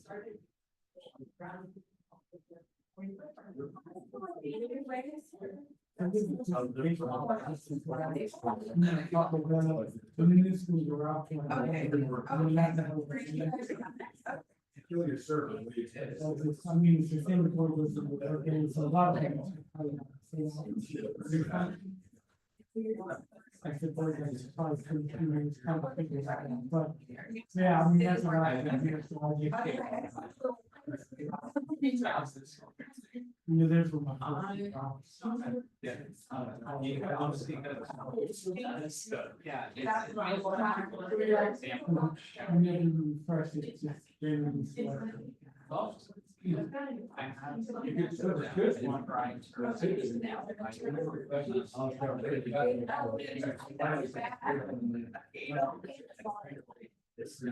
So I'm. That was all. Well, that's so much better. Yeah. Are you on the board? No, they- Oh, that's your, you get paid to do it.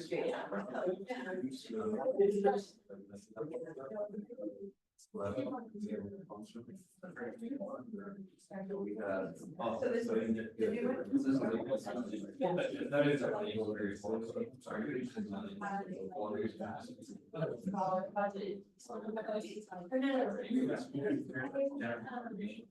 Yeah.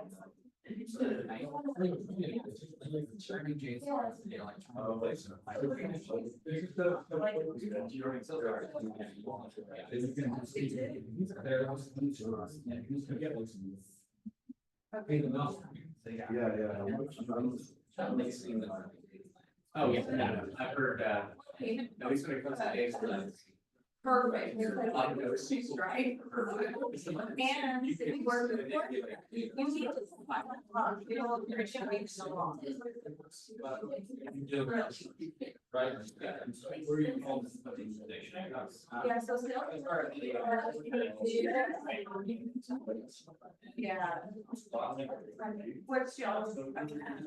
Sharing. There's a lot of work yet. Okay. Workplace is good. Let's get it. I've been thinking, oh, I'm in the. You're going.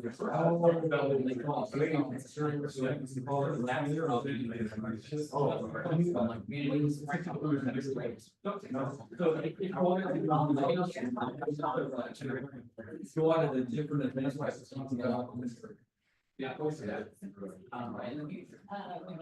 So you go, let's get rid of that. So I'll just, so this is my sandbox.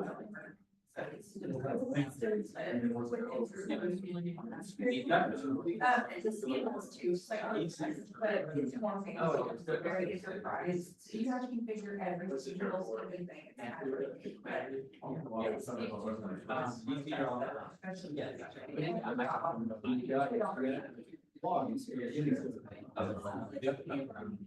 Is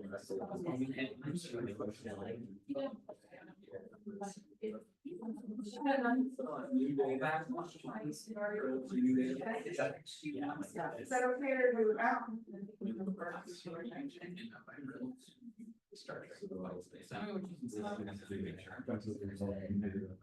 that? Where you define that?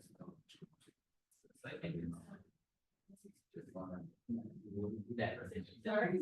I mean, obviously. It's I've heard about that, but I don't know what's your number. Why, so, yeah, lean right up the base. But downstairs. Maybe it's.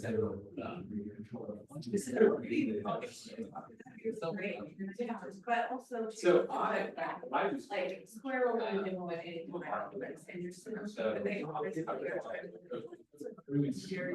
So really not. This is the transcript.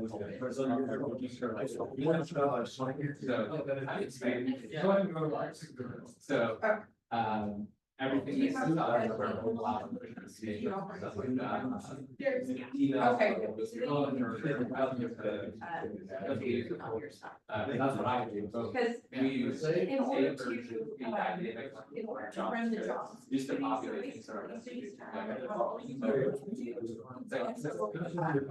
Yeah, I think it's.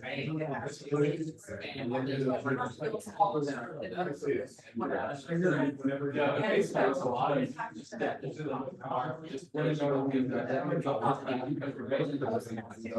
Yeah, so you're like on those cases. So I'm gonna say like figure out. No bells. So basically. You know, if you're. That's where like a market. Not cheating, give about a year. So it's like, putting something out. Shakespeare, air people, all of these. So we do a lot of. Somebody else. Yeah. And then, This was one sentence, so you can have your data. That's our back end, so like, One say, based on. hey, this one. Then it- It's just. All.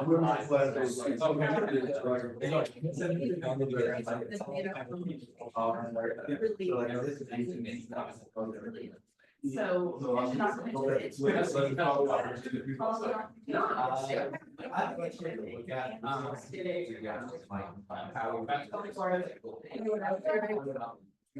It's not a big problem. But I didn't know. I could learn stuff. Once it looks like it's not. You can figure Yeah, I out. know. I So, just. Super. contact is A lot of our. that live. A lot of our experience. So it's just look at. Say, I need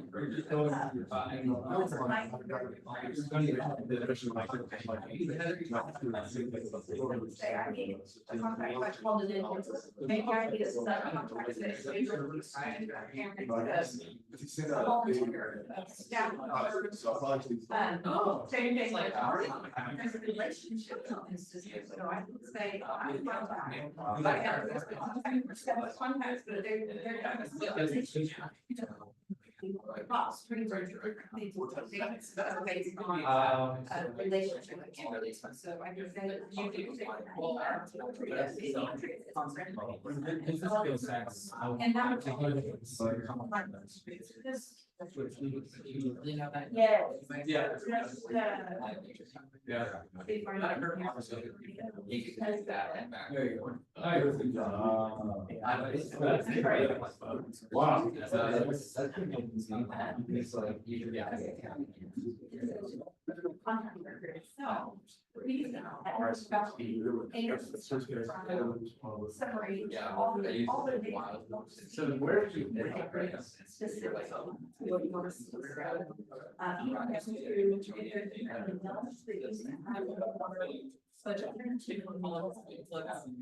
Figure out in that. Section. Figure out. That's why it's Right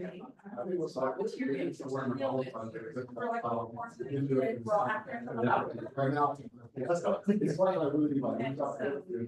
Right. Registering. Survey or whatever. And then, so again, I contributions, thought that you had. events, mailings, Background and stuff. communities, So. Yeah. Yeah. Student. That's been a long time. One decided. And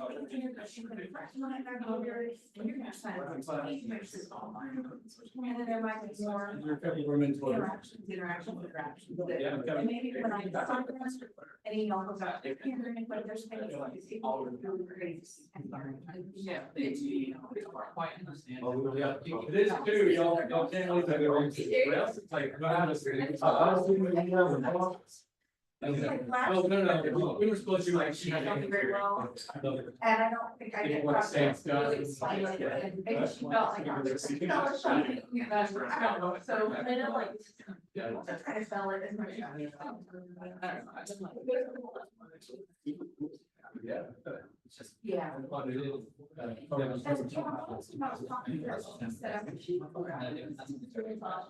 If anything. She's like, that's what she said. She said, "They talk." I was like, yeah. So here's the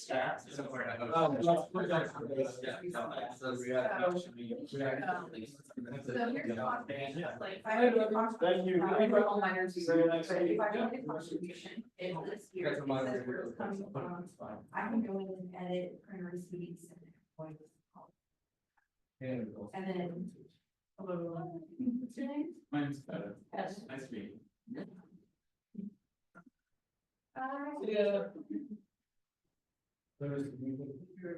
Jonas, nice to meet you. Nice to meet you. What's your plan? It's just a little scratchy. Honestly, I really just trying to create some more tools. So I would think we would love to have. Okay.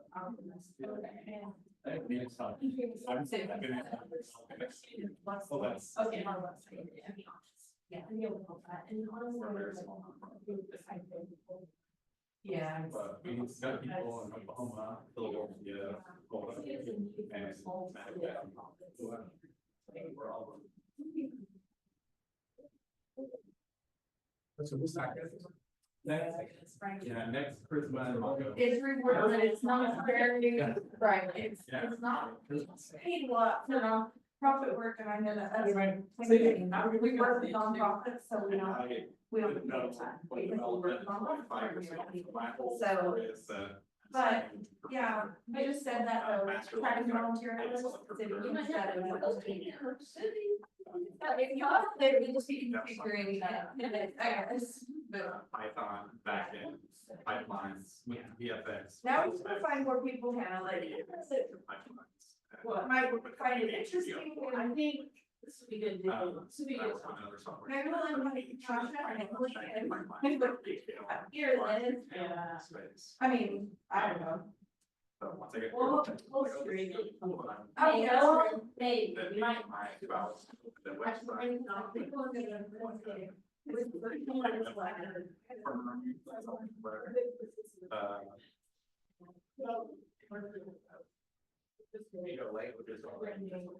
I don't know. You can't get program things.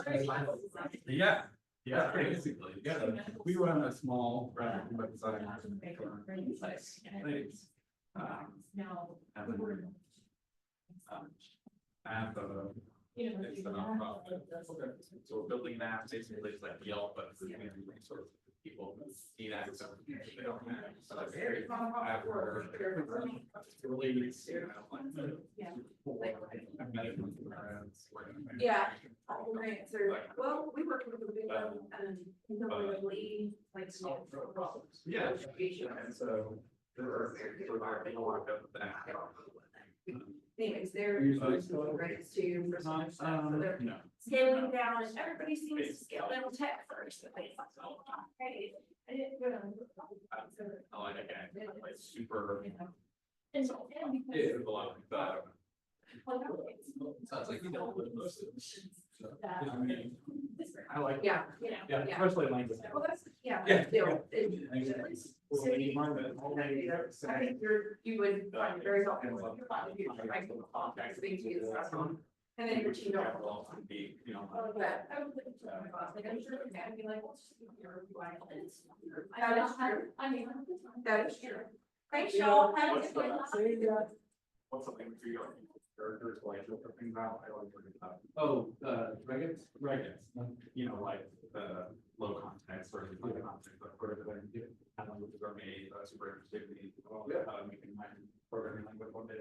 That's cool. From the sign language. But yeah. The language is kind of your thing. Language is kind of. Appreciation. Did you get that color switch working? No, actually, I decided to take out all the repetitive codes, so I have my async and then create a list of the functions to call the async function with, by passing some parameters in there. And I didn't know all working, so probably have to do that. Yeah. No, I'm good. Appreciate it. I'm gonna kill my video here. Running for like 9 hours. Y'all have a good weekend. Yep, see you later, man. Thanks. And